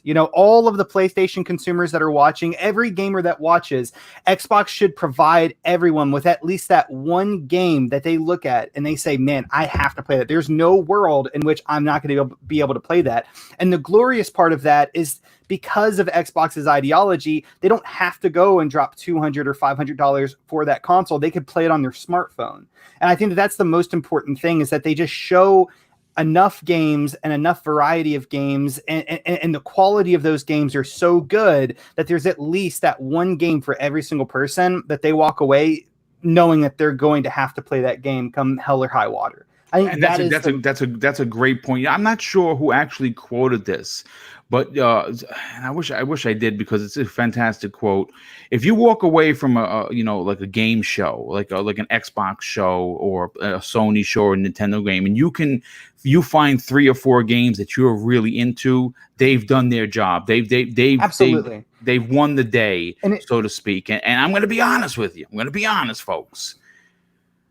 If you gave me in one show Halo, Fable, Perfect Dark, Forza, and then you throw a couple of the little ringers in there, I don't know how you walk away disappointed. I'm going to be honest. I mean, I know we want we all want 15 quadruple A games being shown. We all want that. We all know that's not going to happen. We know there's going to be some this is their first party showcase, so it's going to be first party. Now, could they drop some big third party announcements in there? Could Call of Duty Black Ops Cold War show up there? Potentially. Could Batman Court of Owls or Harry Potter potentially show up there? Don't tease me. Boom. I'm just saying it's possible. So we could get some third party bangers in there to round out all of Microsoft's craziness. But you know what? Look, regardless, we know this coming. We don't have much more to wait. There's a lot to be excited about, but I want to move on to a topic that we touched on earlier regarding this Series S, because now we have some more information as to when Microsoft is going to be showing it. And I have some detailed information thanks to Jeff Grubb of VentureBeat fame. But let me catch up on some of these super chats. First of all, Jesse Darby, thanks for being here, dude. He drops multiple super chats. The first one is a $2 one. Thank you for your generosity. And he says, tempered expectations. He follows that with another $2 super chat. It says butt snacks. And yes, our good friend, our brother, bringing us back to church once again. Smitty Smith is here to keep us all warm and safe. He drops a $5 super chat and says this: Phil Dominus, oh, come on. I hate when it jumps on. He says, Phil Dominus, verse 2, paragraph 1, Xbox shall smite all of those who trespass against the July event, the Book of X. And yes, that was well said, my brother. And Jesse Darby shows his generosity once again with a third $2 super chat. Says grounded equals bug snacks. I don't think anything equals bug snacks. I think that it was horrendous, and shame on Sony for putting that in that show. And certainly, last but not no way least, Hot Grits 910 shows his generosity with an outstanding $5 super chat. Says, hey, boom. To expect all mic drops for the entire show is unprecedented and has never happened before. And indeed, I agree. I agree that suggesting that it will be from opening to closing, one mic drop after another, it would be something that, again, like he was just saying, unprecedented. But listen, folks, all I know is that we are all going to be very happy. And I cannot wait to finally see the new and improved Microsoft. And this year, even though it's been a horrendous year socially and obviously health-wise, I think that we could potentially, as gamers, bringing it back to gaming, just close out 2020 in a very excited pace and tone when it comes to new gaming consoles and new games that we're going to be playing on these consoles. But let's move on to the Jeff Grubb VentureBeat article that I pulled. And, obviously Jeff Grubb has been making news as of late, and he, along with several other mainstream media members, are now saying the Xbox June event for the Xbox Series S, aka Lockhart, was moved to June, citing that it was because of ongoing world consequences and situations. And Microsoft from an inside source close to the situation, felt that it was the proper thing to do. And I actually agree with this. Obviously, there were a lot of social situations that are currently still raging through the country, and of course that happens to do with Black Lives Matters. And obviously, I think it was fair for everyone to kind of just take a step back and let real world situations be put to the forefront. And then once people were able to get their points across and get things moving in a proper direction, we could eventually come back to gaming. And that's what Sony did with their timely event that came, I believe, a week later. And of course, Microsoft's, July event wasn't hurt because it was going to be late July. But their hardware and services event was postponed. It was supposed to happen early June, and we are now have pretty much really good confirmation that the Series S is going to be unveiled for the first time in August. Some people were suggesting that Microsoft might move that into the July event, and I'm actually glad they're not doing that. I want games, and more games, and all I want is games. And I believe they're going to deliver that in spades. But obviously, the Lockhart is the second worst kept secret in Microsoft, behind only the Fable reboot, which stands at number 1. But the all-digital Xbox Series X will be making its grand official appearance in August, where it's expected that for this particular event, Phil Spencer and Team Green will not only show off the little brother to the Xbox Series X, they will also discuss services, pricing for both consoles, pre-order dates, and the official release date for their next generation consoles. And I'm pulling this, the next set of information, I'm pulling directly from the VentureBeat article. And it says this: as more next generation hardware, Xbox hardware and software gets out into the hands of developers, however, more evidence is building to support the existence of the second system, which is codenamed Xbox Lockhart. And Microsoft's current plans to debut Lockhart in August, according to Tim Phillips' report out of Eurogamer, is saying that this could be independently corroborated with several sources close to Microsoft. Now that's exciting. Now, a lot of people, maybe you're new to the channel, maybe you don't understand what a Lockhart is, but it's a next generation Xbox according to people familiar with the project. But unlike the Series X, it doesn't come up with a massive leap of graphical power. But that, again, when I wrote this story, I didn't have the story, claiming that the CPU is even stronger in the smaller little brother than the PlayStation 5. And again, we will be breaking that down with the incredible panel for tomorrow morning's Breakfast with Boom. But you know what, Zemi, I'll start with you first. Obviously, August is a great date because we do have some information that Sony is going to be going again in August, potentially announcing a year exclusive on a big third-party franchise. And we know that they could potentially have saved one or two of their bigger bangers. Potentially, maybe we get a God of War announcement. So Microsoft going in August is great because they're going to have a great show in July, which we're only a couple of weeks away from. And now we're going to have an August event that's going to finally potentially give us what Lockhart looks like. We're going to get pricing according to the rumors. We're going to get a release date, and we're finally going to be able to pre-order these damn things. Are you excited to hear Jeff Grubb and corroborating other journalists talk about this August event?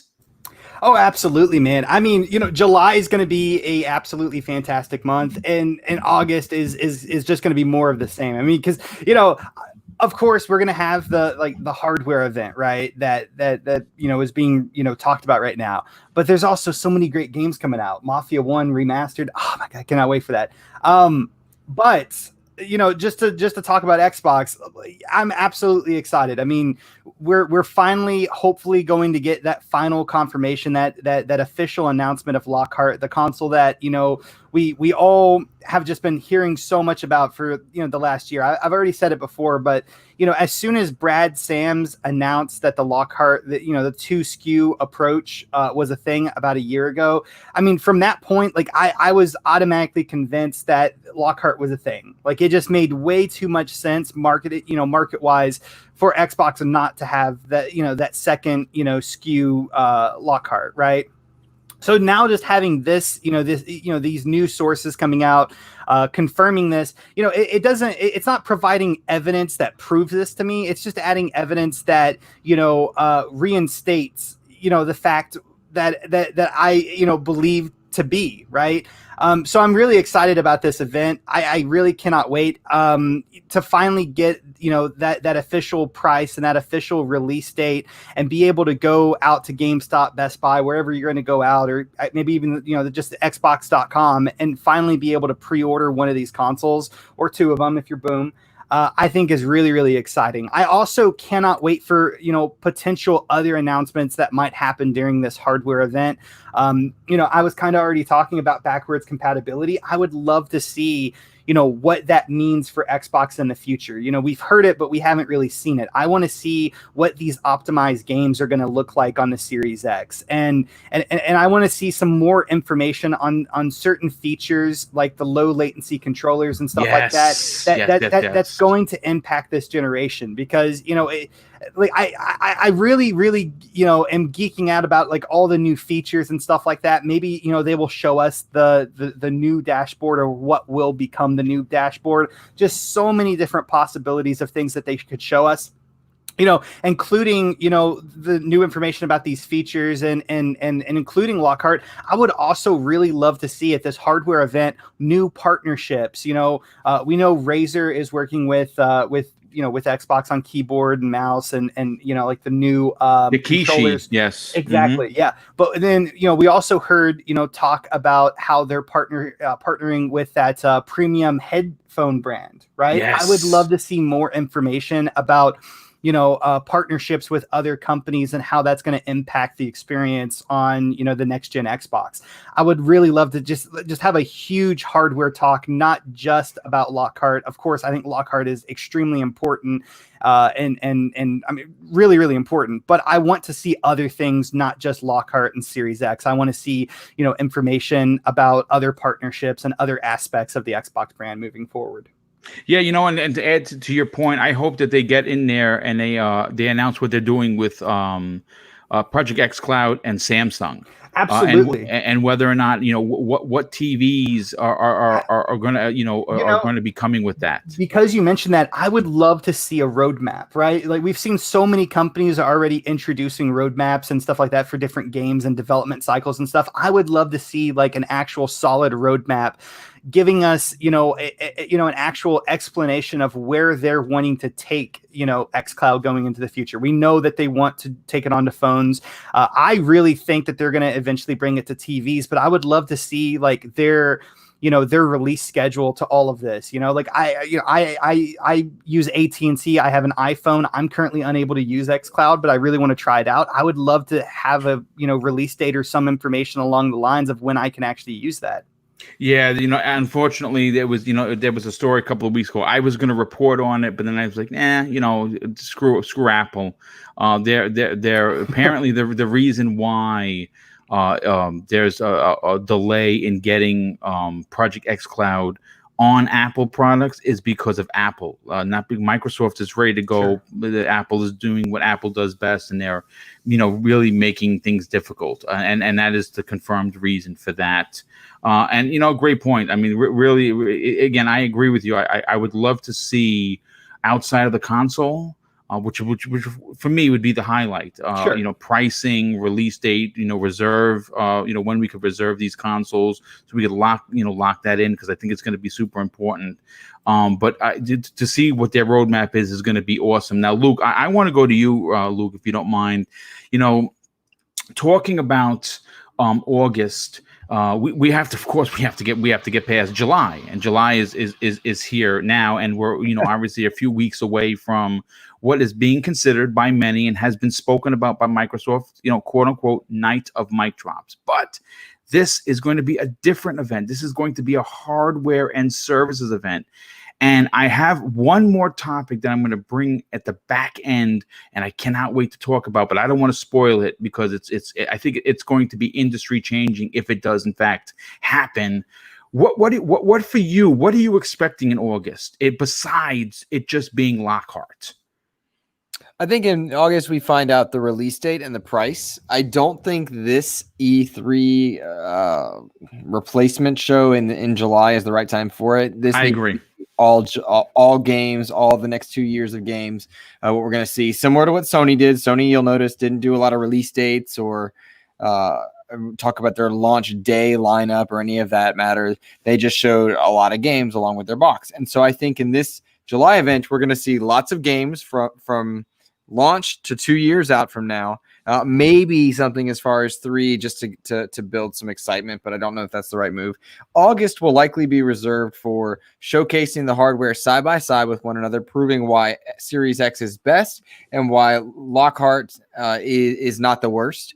They're going to be working hard to showcase why the Series S and the Lockhart is comparable or capable of competing against the PlayStation 5. And they'll talk about their release date and price. They're hoping that each will buck first here and there. I would imagine also it's in August that in that timeline, if not on like the same day, we'll also find out the price of games for next gen. And I know that's a topic for a different show. But we are speculating on a lot of these things now, and what $60 has been for 2 generations and what it meant in 2006 and based on inflation in American dollars is now about $76. So we'll find out a lot of things for price and dates. That's where you get your numbers out of the way. Any good news needs to happen in July, build excitement. And then August can be a more balanced show where you temper good news with maybe things that don't make you quite as happy, and each is hoping the other goes first in that particular respect. Well, you know what? That's a great point, because if Microsoft does in fact keep the week of the 20th, right, it would suggest, based on my opinion, folks, remember this is just my opinion, that Sony would go a week, potentially 2 weeks after, because they don't want to give Microsoft too much of the attention. They're going to want to steal that attention back from them. So with that said, if Microsoft goes July 21st, July 23rd, whatever, right? And Sony comes back at the end of July, potentially or the first week of August, and does their thing, and they wow the crowd. It's a smaller show, but they still wow the crowd nonetheless. Microsoft could logistically sit on their hands to the end of August, getting close to the fall, and wait it out. I don't necessarily know how much longer Sony's investors can wait for them to say that the console is going to. I mean, I wrote a whole story for the other day regarding primetime gaming, regarding all the prices that leaked for the PlayStation 5, including everything: the HD camera, the headphones, the 3D audio. I have prices for everything. I just didn't run it because it was posted on Twitter. The guy does have a strong following and a good track record, but I might address that. Maybe I'll bring that back around for primetime gaming this upcoming Monday. But I think Microsoft could logistically sit on their hands to the end of August and really smoke Sony out. And I think Sony is going to be impatient and wind up dropping the price first. But Microsoft's, if they listen, I put it to you this way. If Microsoft somehow figures out a way with closures of Mixer and all of their Microsoft stores, and the slower or stop development on some of the older Surface tech to kind of save money, like I've heard, they figure out a way to release the Series X at $399 USD, and that the Lockhart at $199 USD. They could go midnight, 2 o'clock in the morning, 12 o'clock in the afternoon, and it's not going to matter because Sony is not going to be able to do that, and they're going to be painted into a corner. But great points. Real quick, let me catch up with some of the super chats. First of all, our brother, bringing us back to church once again, Smitty Smith drops an additional $2 super chat and says, also, salutations to the panel and chat. And yes, my friend, thank you for the donation. But of course, thank you for your kind words. And Harpy Dawns drops a very generous $5 super chat and says, But just imagine what Bugsnax would look like and play like on the Series X. 4K, 120 frames per second with real ray tracing and no latency input. Listen, I'm going to be honest with you. I don't know if Bugsnax will look good running at any frame rate. I'm just saying that maybe it's not for me, and I'm snubbing my nose at it, and I shouldn't be. Shame on Boom. Star-Lord 14 drops a very generous $10 super chat. Thank you for your generosity, brother. And of course, thank you for being here. He says, hey, Boom and panel, Microsoft needs to sell hope. Yes, they do. Just like Sony. Exclusive IPs down the road. They do need third-party marketing deals too, and secure WB games.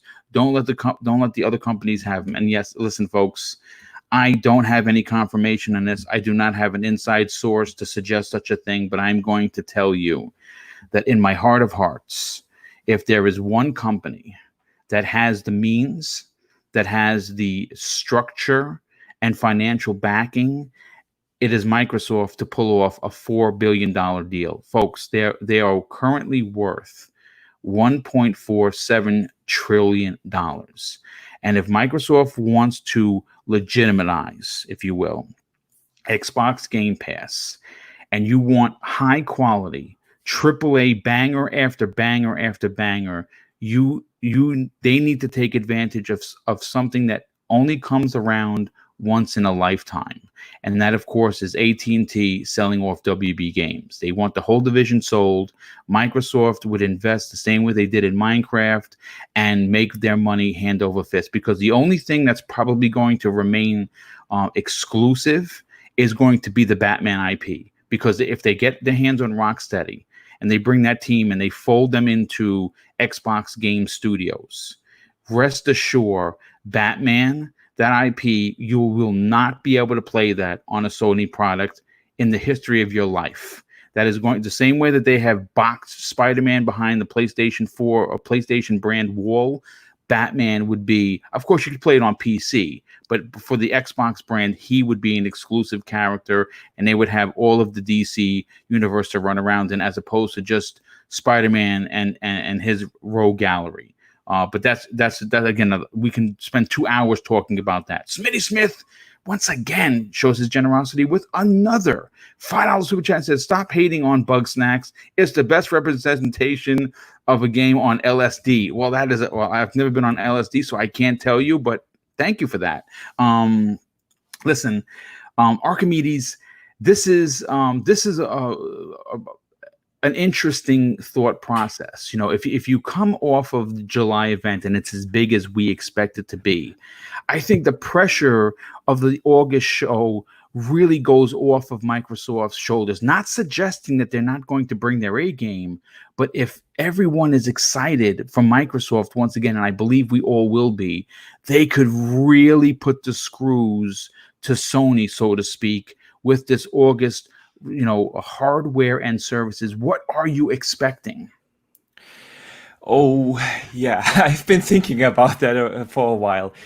The thing is, it depends a little bit on when Sony will show their August event. I still don't think they will have another event like they had in June. I think they will merge their August thing with the Gamescom digital event, because they have that Gamescom opening night, and Jeff Keighley is a very good friend of the PlayStation brand. He's going to moderate that, and I just have the feeling that they will somehow sneak their way into that.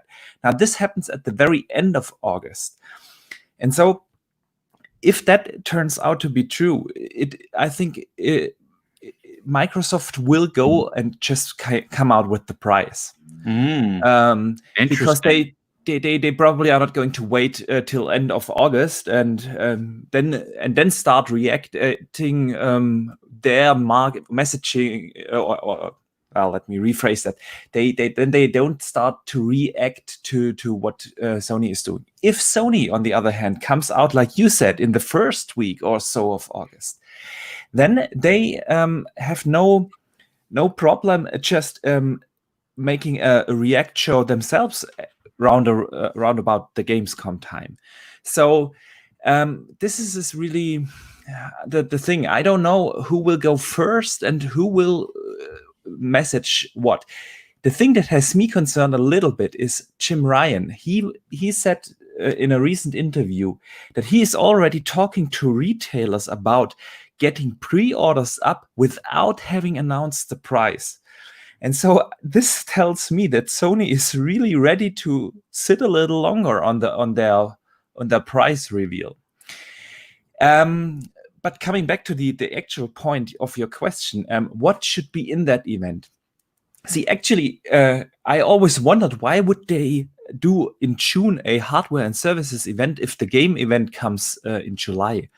It makes so much more sense to have that hardware and services event after they have revealed their games, because then they can really again show off what their hardware can do.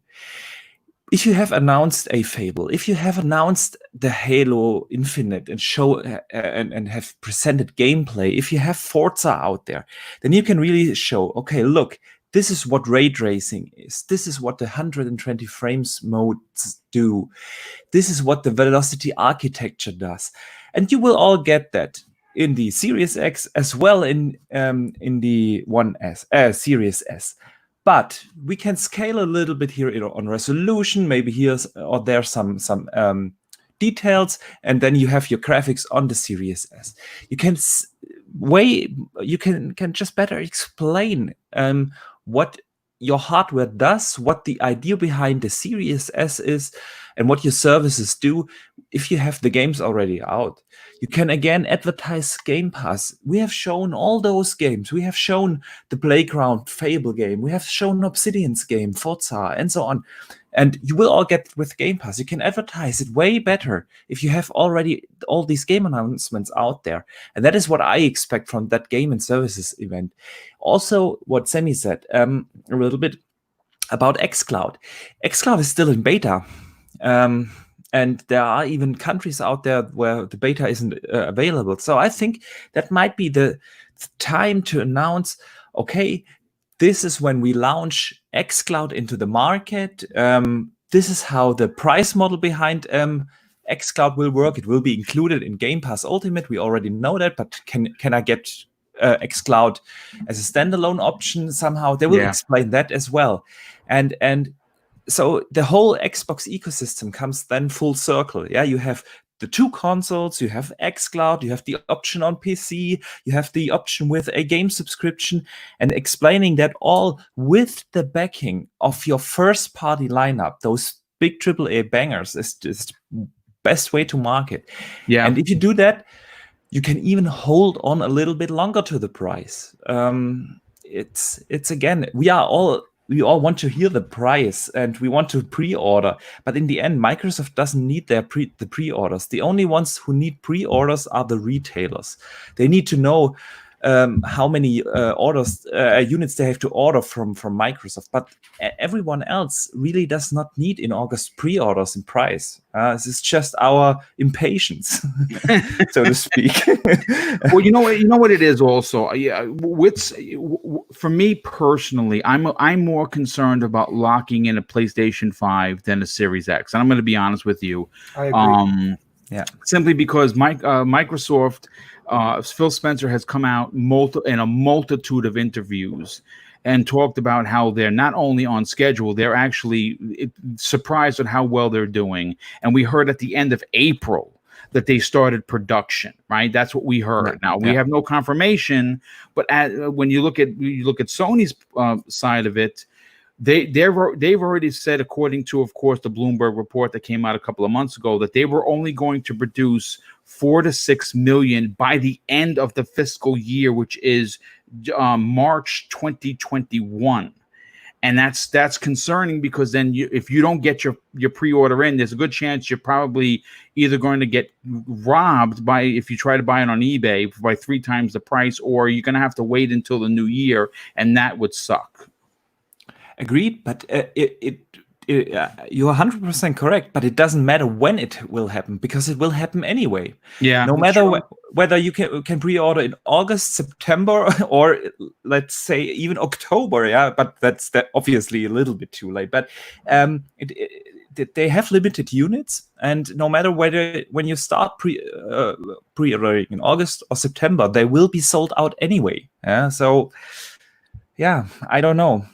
I just have the feeling that this whole pre-order thing is something that that Sony and Microsoft really do not need as much as we think. Yeah, it's just our impatience. We want to secure ourselves the console. I agree. And yeah, and of course you can't underestimate that, because it is also the excitement around it, yeah, and being sure, oh yes, I can play whenever that console launches on day one. This is something that is important, especially on during these days where everybody is talking about it on social media. So I'm not dismissing that this important factor, but just from a business point of view, I don't think that Sony or Microsoft need the pre-orders right now.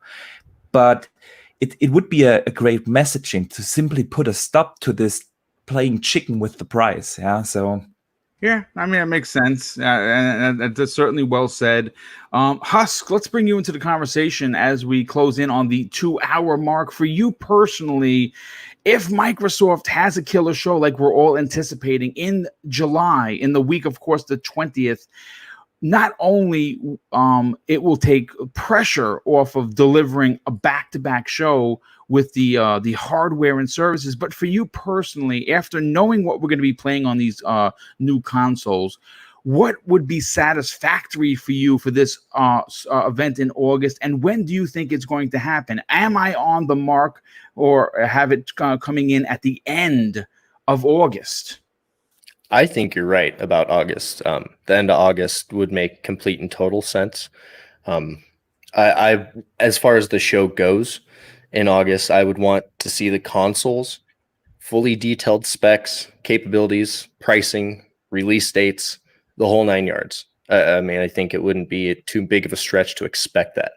I also want more information on the progression of xCloud, like you guys had mentioned. I'm really interested in that. And who knows, maybe we'll get lucky and they'll show some more awesome games to further speed up the hype train. Yeah, I mean, that's a great point. And you know what? The hype train would be at full speed ahead with no stops. You're on it to the end, and everyone would be unbelievably excited. And you know what? I mean, listen, folks, again, as we close in on the 2-hour mark, I do have one other, again, this is a bit of a, a flea flicker, if you will, that I didn't anticipate talking about, but I thought was worthy of a conversation. But let me just catch up on two of the super chats. First of all, Steve Barnes, thank you for your outstanding $10 super chat. He says, is Lockhart all digital a good idea, even though the mass majority of Xbox owned will buy the Series S? I'm not sure if majority of Xbox owners would want to go digital and toss away their physical games. Yeah, it's a fantastic idea. And the reason why I say that is because Microsoft is trying to pull a Sony here. And what do I mean by that? Sony became the cool system, and the cool system equals casual people that buy your console. And Microsoft is trying to appeal to the casual audience that will be willing to spend $200 and not $500 or potentially $400. So who is the Series S really for? Is it for you? Is it for me? Well, it's for me because I'm going to have multiple consoles. I'm going to have an X and an S. But is it for you right now that you have a Series X? I mean, an Xbox One X with 150 physical games? No, it's not. It's for the person that's buying back into Xbox, someone that left the platform and is coming back, or potentially new customers. I think that's really what they're going for with that one, that particular, make and model, if you will. Starlord 14 drops another $5 super chat. Thank you for your generosity. He says, did I read that right? Series X, the Xbox Series X originally planned for a September launch. What if one of the mic drop moments was early launch in September to blindside Sony? Well, if they launch in September, then Sony is caught with their pants down, because I don't think Sony's going to be ready until November. But I want to bring in this last topic, and it's interesting. And I really, again, I know we're close to the 2-hour mark, and we won't spend a lot of time on this, but the head of Xbox Live, Dan McCulloch, has left the building after 15 years, and a lot of people.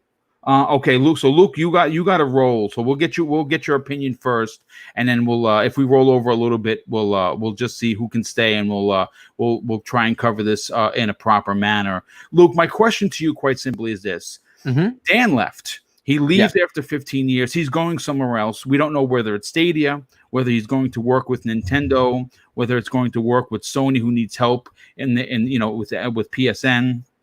But there was a theory brought up the other day that I wanted to pass along to not only the 500 people that we have watching today's show, but of course the outstanding panel and chat. My question to you simply is this: could, again, potentially one of the biggest mic drop moments in the history of gaming, modern gaming as we know it, if Microsoft, as Phil Spencer got up there and went to the podium and said that Xbox Live was going to be made free for all, could that be why Dan left? And is that a possibility simply because they're making money hand over fist with the Ultimate Game Pass, including, of course, Xbox Game Pass, and now, as we heard, Project xCloud? They don't necessarily need to throw Live in there. Could Live become free? Oh man, that's a cool theory. I don't know how much weight it would get. Live is, they've got a free version of Live they called Xbox Live Silver, I thought, at one point. And I don't know how much credibility stands in this, really, because they've been selling Game Pass Ultimate packages as Live bundled with Game Pass. Yes.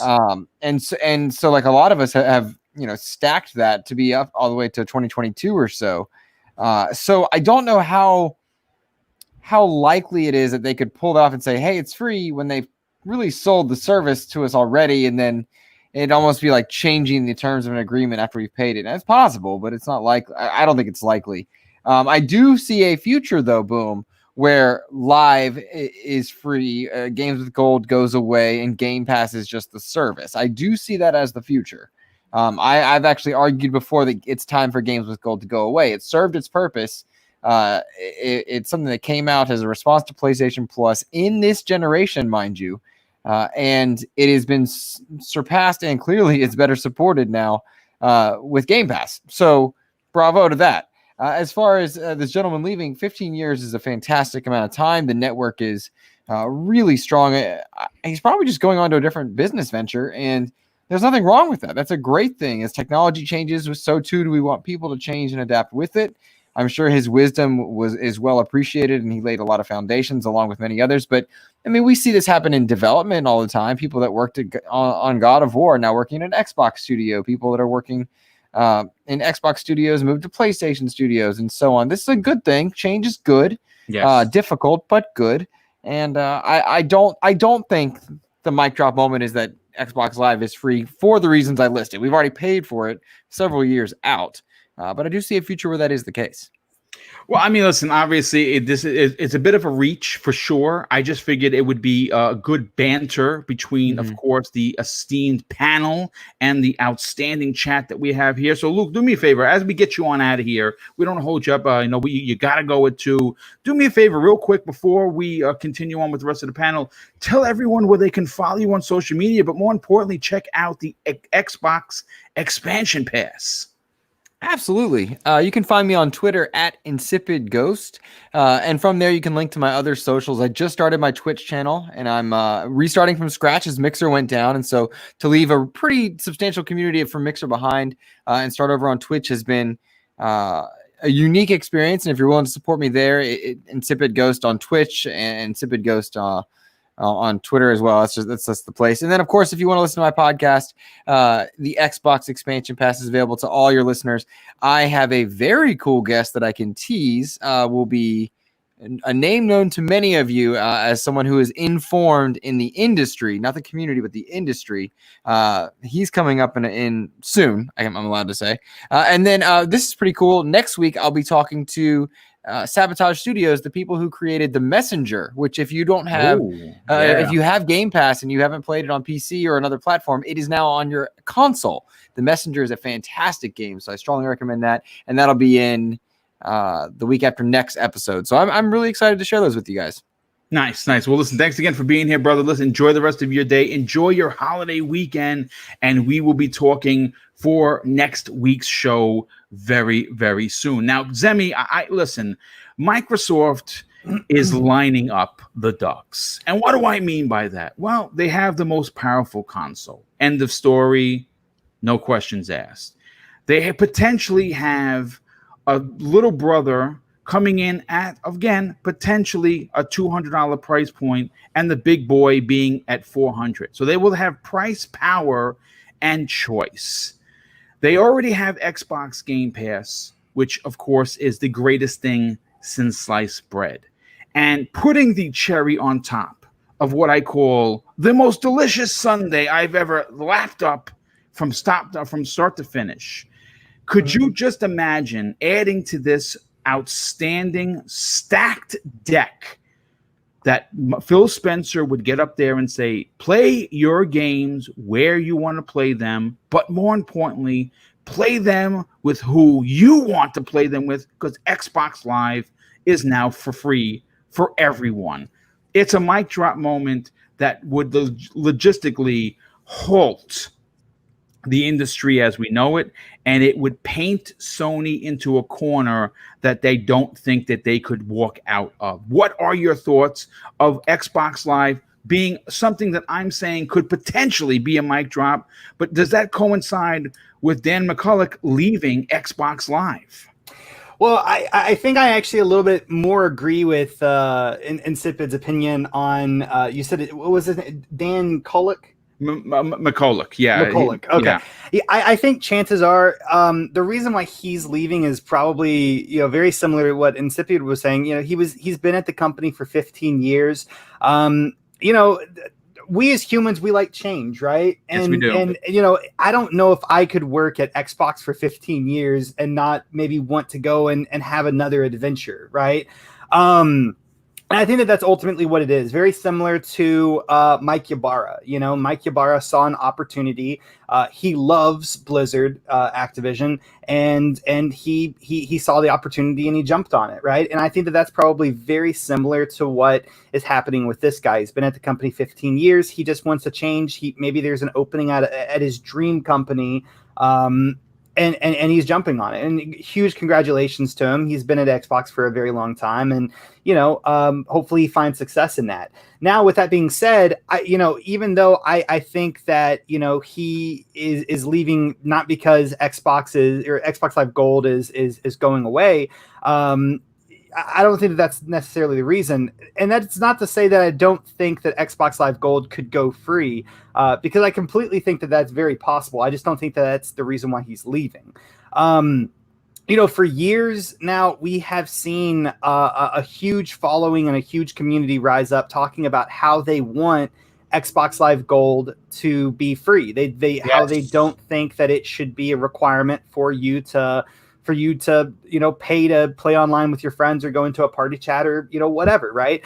And, I think from multiple levels, it makes a lot of sense for Xbox to do that. They do, the chances are they could lose some money, from the people that only subscribe to Xbox Live Gold. But with that being said, and we talked about this 2 days ago, I think what it could lead to happening is, because people don't have to pay for Xbox Live Gold anymore. You're gonna to play online with your friends. You're gonna see a lot more people playing online, and whenever people play online more, they make more friends. They buy the games that their friends suggest to them, and so you could possibly see an increase in revenue by making it free, because you're gonna have a lot more people playing a lot more games with people that they otherwise maybe wouldn't have had. So, Insipid's, opinion was that, that people have already paid for Xbox Live Gold, so that would be, that would kind of stand in the way of them making the service free. But I kind of disagree, because I think what they could do is something similar to what we've already seen them do. They could, if somebody has Xbox Live Gold and only Xbox Live Gold, they could add membership to Game Pass, or they could just credit their account and with store credit or whatever. So I think that there's easy ways to remedy that situation if people have already paid and they have 2 years of Xbox Live Gold on their account already. I think that there's several ways that Microsoft could rectify that situation with consumers. And like what you were mentioning, and I kind of mentioned this on Tuesday's show, it would put Sony in a very tricky situation. Yep. Because Sony very, very much relies on that money. That money means a lot more to Sony than I would say, for PlayStation Plus, than I would say it does to Xbox, because Xbox has huge membership growth and Game Pass, right? So that would put Sony in a little bit of a tricky situation of whether or not they follow suit with what Xbox is doing to offer the same service to their consumers as Xbox does, or do they stay with the ideology that people pay to play online? So I don't know. I think it makes a lot of sense for Microsoft to go free. I think it would be a huge announcement. I think children around the world would unite in happiness. Because I hear, like, in my comment section on YouTube all the time, and I know that they're kids. You can kind of tell that they're kids, but they hate paying for Xbox Live Gold. Well, they hate their parents having to pay for Xbox Live Gold, because I guess their parents won't pay for it. So I think it would be really, really good for a lot of consumers. I think it would ultimately stand a very good chance of being very good for Xbox long term as well. Yeah, no, I absolutely agree, and I 100% think that it would be industry shaking. It really would, because again, Sony does count on that money. Sony's PSN is obviously it's not the greatest of networks, but PlayStation Now is now starting to make money for them, but it's not in a position, nowhere near a position of Xbox Game Pass in regards to its scale and scope and what they're offering as opposed to what you're paying. And I don't think that they could afford to give PSN away. I remember they were late to the party charging. That was one of their claim to fame. So you don't have to pay. Sure. Eventually they realized it, and it would be interesting if Microsoft would offer Live for free, but still charge people the $15 a month for the ability to have not only Xbox Game Pass, but also have Xbox Project X Cloud to be a part of it. Real quick, Jesse Darby drops another $2 super chat, and he says Boom is awesome, and I say no, Jesse, you are awesome. Thank you so much for your generosity, but more importantly, hanging out with us. And our good friend of ours, Dizzy's here in the chat. Well, Dizzy, I hope you're feeling well, my brother, and thank you for being here. And Archimedes, let's bring you into the conversation. Obviously, I know that it's a bit of a stretch. The guy, Dan McCulloch leaving Xbox Live probably has nothing to do with my theory, but one could suggest that one might remotely have something to do with the other. For you personally, how big of a mic drop would it be for Xbox Live to be free? Oh, it would be an absolutely change in how we see console gaming, because it would bring console gaming more on par with PC gaming. Because I think, or even mobile gaming, consoles are the only ecosystem where you have to pay to play with your friends. We only have that on consoles. You don't have that mobile on PC. But here comes the thing. While you were talking, I was Googling a little bit. And I do have a number here. 90 million Xbox Live users have been reported. Now, not all of them are paying customers, right? But it is about 50 million customers paying for that service. Now, would you give that money up? Probably it is not. Yeah, exactly. And I just think that is the thing. Microsoft has been banging that drum that they don't rely on console sales. They rely on subscription service. Yeah, and why would they? Services, yes. services, and why would they give up one of the 2 services you have to pay for that they have? Yeah, so I don't think it will happen. And the thing about the guy leaving is just, look, I switched jobs too. It happens. Yeah, it just happens. It can be a personal reason. It can be a career reason. When I switched from my last job to my current job, it was as a private reason. It hadn't anything to do with the company I was working with or with the job. It was a fantastic job actually, but it was a personal and private reason. I had to move jobs and leave the company. Now I'm in another job. I'm happy there, but I bet I won't be in that job forever. It just happens. You do have several reasons why you just switch jobs. This is something very normal and happens every day. That's why I didn't understand the narrative on Twitter, where Xbox Live is doomed. No, a guy is leaving his job and looking for another job. That's all there is to it. Yeah. I don't want to go on too long on that. And I find that interesting too, because that's like an idea that a lot of people have. It's like, okay, well, like the leader of certain whatever X department's leaving, doom and gloom everywhere, right? Like everything's going to crash. Xbox Live isn't going to work tomorrow because one man and a team of probably 1,000. Maybe I'm overshooting there. I don't know how many people work, for like Xbox, on the back end of Xbox Live, but I would say, 1,000, whatever, sure.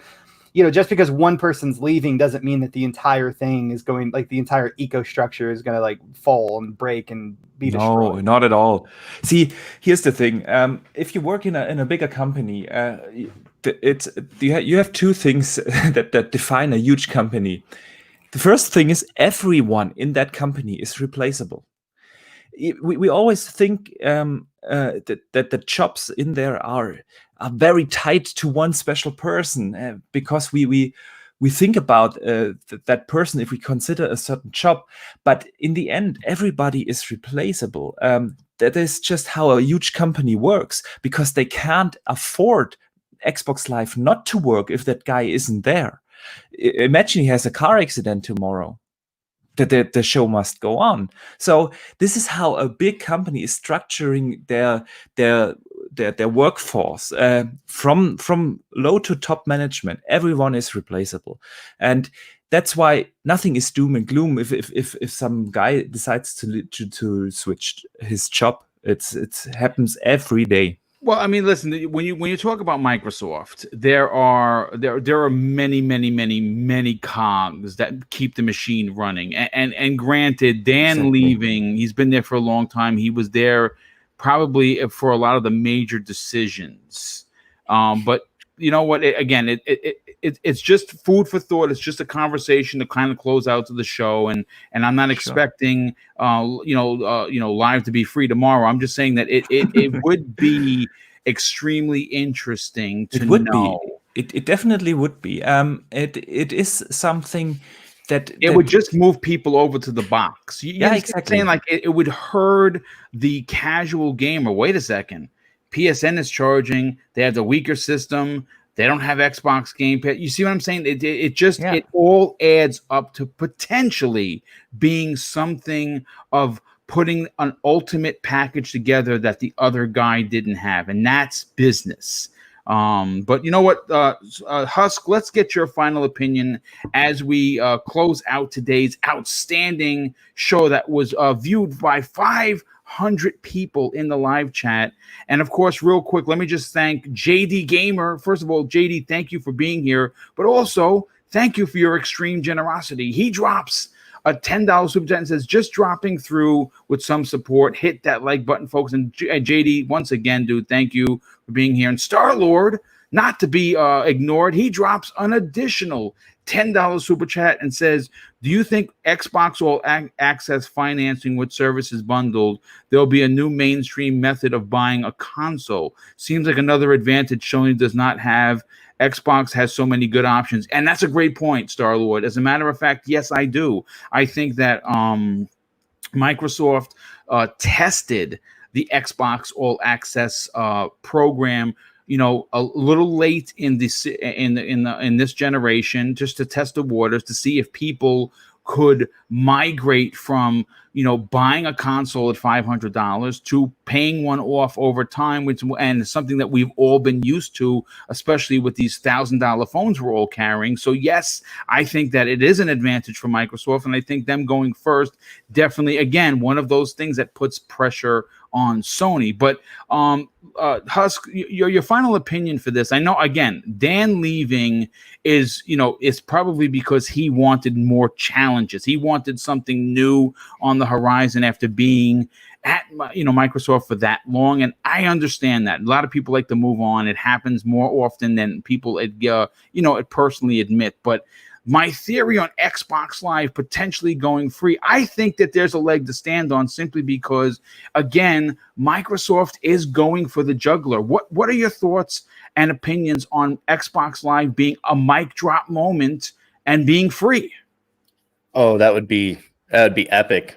I mean, people would go crazy about it. And like Semi and Separate were talking, they could always just reimburse people on the back end and maybe hook them up with Game Pass for X amount of months to make up for it. But that would be huge. It would definitely shake things up. It'd be crazy. But also, that's a lot of money they'd be potentially losing out on. I don't think it has anything to do with Dan leaving. He was obviously a big part of their success over the years, but it also doesn't mean he's leaving Microsoft. It says Xbox. Yeah. So he could be just moving over to another project in one of Microsoft's many different departments. So that's an interesting theory that I did not think about. Everywhere I thought of where he could potentially go, Microsoft was not one of those things. Yeah. Pretty interesting. Well, listen, first of all, thank you for that particular point. I hope that you enjoyed yourself so much so that you will eventually bring yourself back to the Xbox Factor podcast, potentially showing up and guest appearing on Primetime Gaming or even Breakfast at Boom on a future date. But listen, folks, I want to thank 500 people here today is a big deal. Is it record-breaking? No, we actually had 1,116 people break a record for me, Zemi, and Dreadpool in the early parts of 2020, which is still mind-numbing. I mean, that's dealer numbers, for crying out loud. As a matter of fact, not even really, because dealer and that unbelievable panel at RDX broke 3,000 people a couple of weeks ago. So a big congratulations to that show. It continues to grow and is, of course, the #1 Xbox show on YouTube, and for good reason. But I hope that you will, if you're new, will continue to tune in to a smaller Xbox broadcast, but one that brings just as much fun and just as much opinions. And of course, I want to thank the chat for being awesome. I have to thank my moderators. You know him as the Sheriff, Lethal Papa. Also, UK Dazarus, if he's lurking in the shadows, and of course the Indie Gamer. Thank you for what you do, and of course, I'll never be tired enough to say thank you for the super chats that came in record form and fashion today. The generosity continues to blow me away, so I want to say a big thank you for that. And of course, let's get the rest of the panel out of here. And Zemi, we'll start with you. Zemi, you missed last Thursday, and I know you were devastated because the migraine took over your body, forcing you to miss the show. But you know what? You came back strong, and not only were you on one, but you were on two Xbox Factor podcasts this week. Do me a favor, tell everyone where they can follow you on social media, potentially reach out to you for a recipe or three, and check out your outstanding YouTube channel. Yeah, absolutely. Yeah, I mean, man, I was devastated whenever I missed the last show. Like, I was ready. I was so excited. I was watching the Cyberpunk, video and stuff, and I just couldn't. Like, my head was just killing me. So I had to go and hop out of the show. But I was so devastated that whenever you mentioned that there was a show on Tuesday, I was like, there is no way I'm missing this show. I want to be on the Xbox Factor podcast so bad. So I'm so excited. I'm so happy that you decided to do a Tuesday show this week, and I'm just happy I was able to be on it and on this one. Absolutely fantastic show as always. The topics were amazing. Everyone's opinions were just absolutely amazing. If you guys want to, definitely check out my YouTube channel. It's called Zimmy Games. I do a bunch of gaming content over there, gaming news, reviews, tutorials, unboxings, a few Let's Plays here and there, just all sorts of gaming stuff. So definitely check out my YouTube channel. Once again, it's called Zimmy Games. You guys can also follow me on Twitter at Zimmy Games.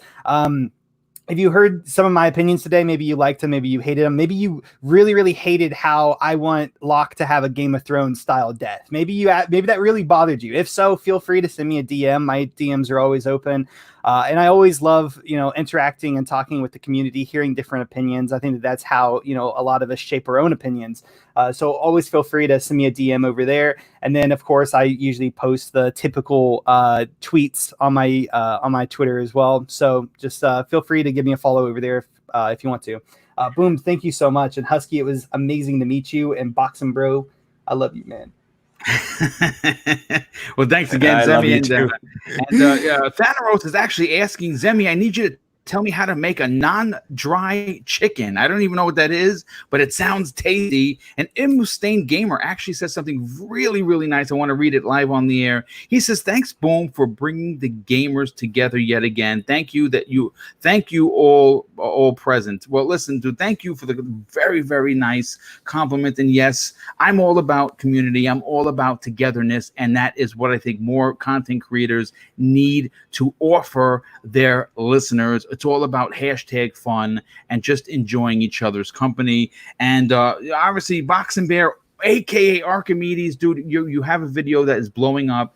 You did a great job. I checked it out yesterday. Your channel is exploding on the scene like a bomb, and I want you to promote the heck out of it because you deserve it. Your videos are great. The content that you bring is great, but also your interaction with the community is great. Do me a favor, dude. Tell everyone where they can check out that outstanding YouTube channel, but more importantly, check you out on social media. Yeah, first of all, thanks for the compliment. I try my best with my channel. In case you are not following, you can find it under Baxenberger. I put up about one video per week, covering a certain topic of the video game industry, going into analysis what's the pros and cons of the respective topics. So yesterday's video was the Xbox Series S, aka the Lockhart. Last week's video was the Xbox July event. So definitely check those out. And you can also find me on social media, basically everywhere at Boxenberger, especially on Twitter. I'm very active, and also on Xbox Live, PSN. You can find me everywhere at Boxenberger. And Boom, thanks again for having me. It's always a highlight of my week to talk with you guys gaming.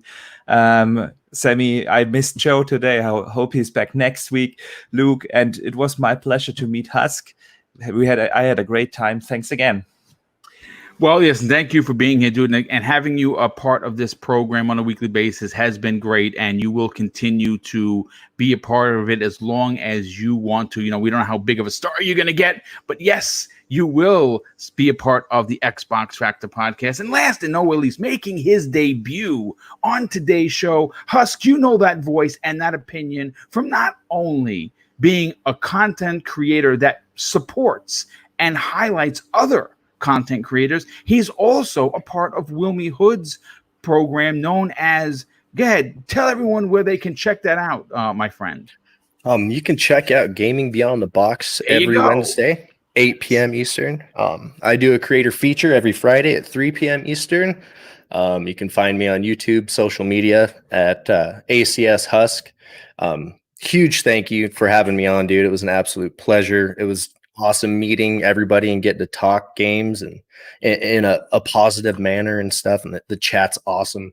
I always love the chat. I'm usually hanging out in there, so it was a blast. I was absolutely honored to be here. So thank you. Well, it's definitely great to have you a part of today's program, and we will, of course, you will be getting another invite in the future. And of course, yes, Wilmy Hood, he's a great friend of the community. He is a generous friend of the community, and he has an outstanding podcast that is live on Wednesdays at 8 p.m. Eastern Standard Time called Gaming Beyond the Box. And it's something that if you are subscribed to me, you should be subscribed to him, because it's a bunch of guys hanging out, cracking beers, and wearing very scary masks most of the time. So definitely check that out. But listen, folks, I don't want to hold up you anymore. Your holiday weekend starts hopefully at the end of today's. Most people are off tomorrow. And hopefully we have just a big crowd for tomorrow's Breakfast with Boom, where Wilmy Hood, King David, BitCloud Gaming, Noof Nukem, myself, Slow-Mo Backslap, and yes, my brother Neo Mental will be talking about Avengers, Marvel's Avengers. We're going to be talking about the power of the Series S versus the PlayStation 5. You're going to be very surprised in our opinion, and a bunch of more topics. You can tune in tomorrow morning at 10 a.m. Eastern Standard Time. And of course, I'll close out the show with something that I think the world needs more now than ever. And it's something that my father taught me, made me a better man, made me a better human being, but more importantly, made me a better New York City police officer for 21 plus years. And he used to tell me this: son, treat others how you want to be treated. And also, it doesn't cost anything to be nice. You live by those rules, and I can guarantee you, you're going to have an awesome day. Take care, everyone. Be safe. Have a great holiday weekend. More importantly, be kind to one another, and we'll see you next week on the newest episode of the Xbox Factor Podcast.